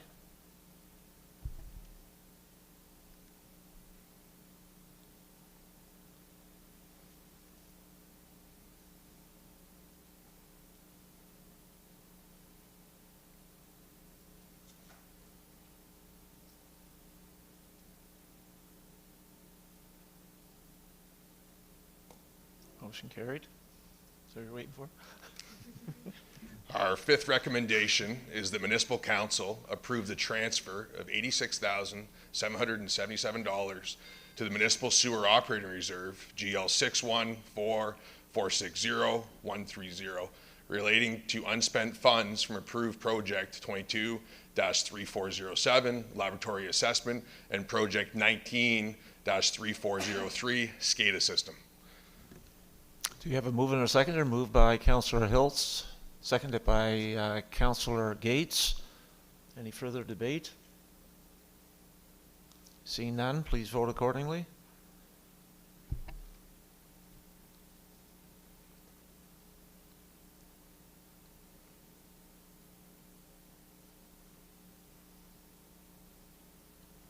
Motion carried.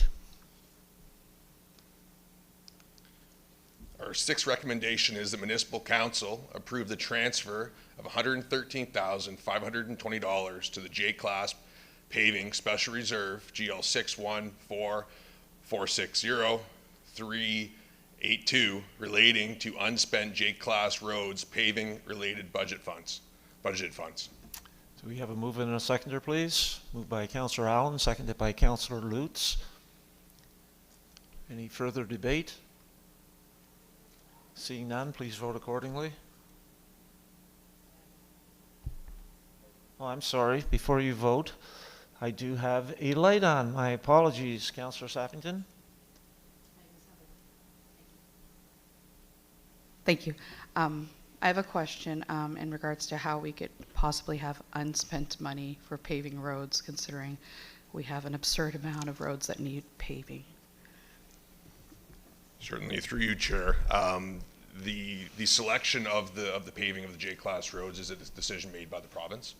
So we're budgeting for those funds, but we're not greenlit to be able to spend them because it wasn't approved in terms of the listing that they had for what was to be paved in the fiscal year. So that's why in our anticipation we would have had those roads when we were working with incomplete information at budget time. But then as the list is approved, obviously this has ended up being the end result. So that's why we're storing them away in a reserve fund. I genuinely appreciate the answer because I know those are the questions that I'm going to be asked. Thank you. Thank you, Councillor Sappington. Councillor Lutz. Thank you. Just to reference something that Mr. Honeywood said at the very beginning of this list of motions, you noted that these funds are going into another fund meant to pave roads. Is that correct? Yeah. Through Chair, that's correct. So these, do you know the balance of that fund? That's a question. Through you, Chair, currently that balance is 212,400. Not including this. Including this transfer. Including this transfer. Okay, and could be spent in future years should the province approve more roads? Through you, Chair, that is correct. Lovely. Thank you very much. Thank you, Councillor Lutz. Okay, and we are now taking this to a vote, or do we do? Yeah, taking this to a vote. Okay. Do you want to read that again, Tyler? So our recommendation, sixth recommendation here is the Municipal Council approve the transfer of $113,520 to the J-Class Paving Special Reserve GL 61 4460382 relating to unspent J-Class roads paving related budgeted funds. Thank you for that. Any further debate? Questions? Seeing none, please vote accordingly.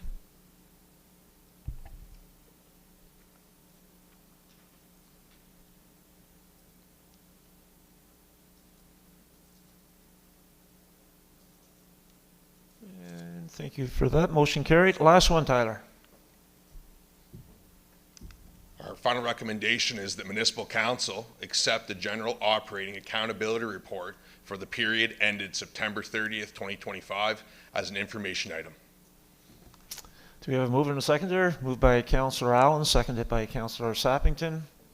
Questions, debate? Seeing none, please vote accordingly.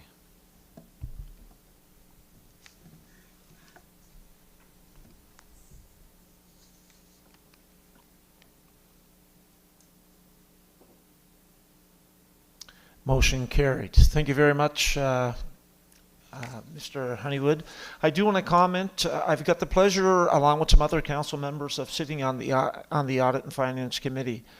And I must say that, the financials of an entity as big as the municipality of Kings County can be very complex. And it takes a lot of skill and knowledge to keep everything organized and in line, and to keep the elected representatives well informed of what's happening. In particular, this year has been a trying year with the untimely passing of our former director, and a lot of people have stepped up in audit and finance and have done a tremendous job. We've had a pretty strong year financially as well, which was very good to see. But I do want to acknowledge and thank the folks in audit and finance for the work that you do and the professionalism that you bring to the job. Thank you. Okay, we are going to move forward now with recommendations from the Committee of the Whole of today that were just passed by Committee of the Whole. So first one is new policy, district activity funds. And I'm asking for a motion to give notice to adopt the policy. So my understanding from the Committee of the Whole is that 7 days notice? Yeah, to give 7 days notice. So sorry, guys. Once again, moved by Councillor Gates, seconded by Councillor Peckford. And I'm seeing a light, so I'll go to you, Councillor Lutz. Thank you, Deputy Mayor. I would just note I will be supporting this motion. I do have some reservations about about determining the policy around this and adjudicating requests. And so I think it would be prudent for council to sort of check back in after a year of having this activity fund. I love the idea of it having a quick turnaround and addressing sort of these little gaps here and there that we don't get to help really deserving organizations with. But I do feel like in a year we should sort of re-examine it and maybe look at whether or not that fund could be better spent by increasing the value of our counselor grants to organizations, and which we do know is like a long-serving and pretty effective use of the grant money. So I'll be supporting it, and we'll see how it goes. And I would like to acknowledge staff worked, like they've crafted a great program. So good job on the creation of the fund, and no qualms at all with that. Just curious about implementation. So thank you. Thank you, Councillor Lutz. Councillor Gates.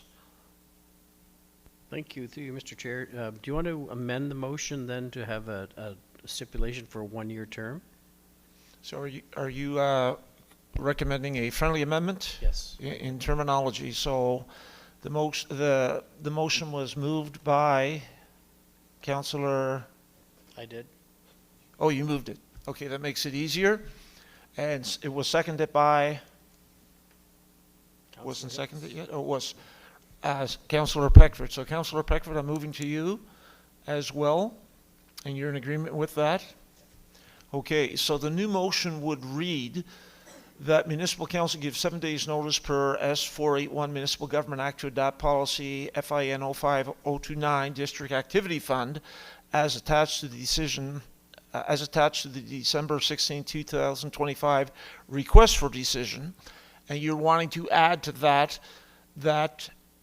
after 1 year term, we would review the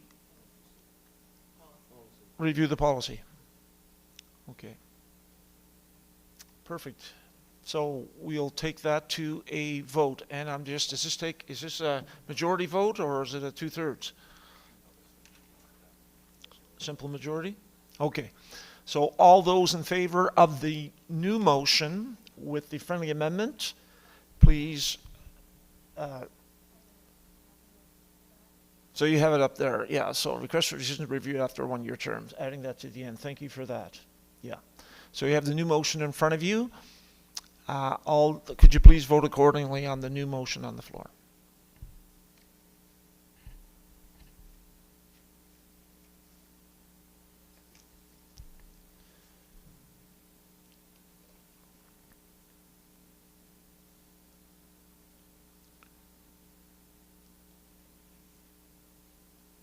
And the amendment motion is carried. Thank you for that. Good idea. The second order of business coming out of Committee of the Whole meeting, designating director for Canada Revenue Agency.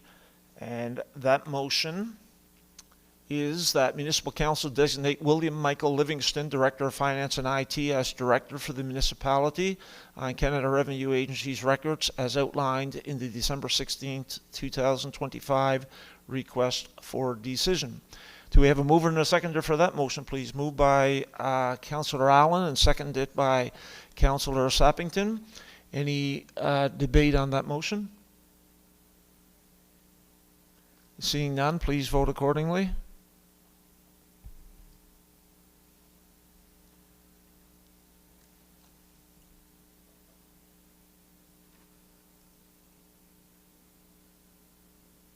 Motion carried. Not seeing any representation from the public here with us. I would like to return to Councillor Best's comments following the Committee of the Whole meeting and ask if you would mind repeating those, please, Councillor Best. Oh, sorry, I need to give you a voice. I just like to wish everybody, the family, and everybody a Merry Christmas and a Happy New Year, and all the best in 2026. And thank you very much for that. Do we have a motion of adjournment? Moved by Councillor Peckford and seconded by Councillor Lutz. And please vote accordingly.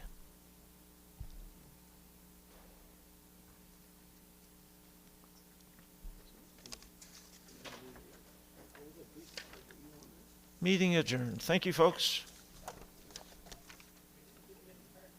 No.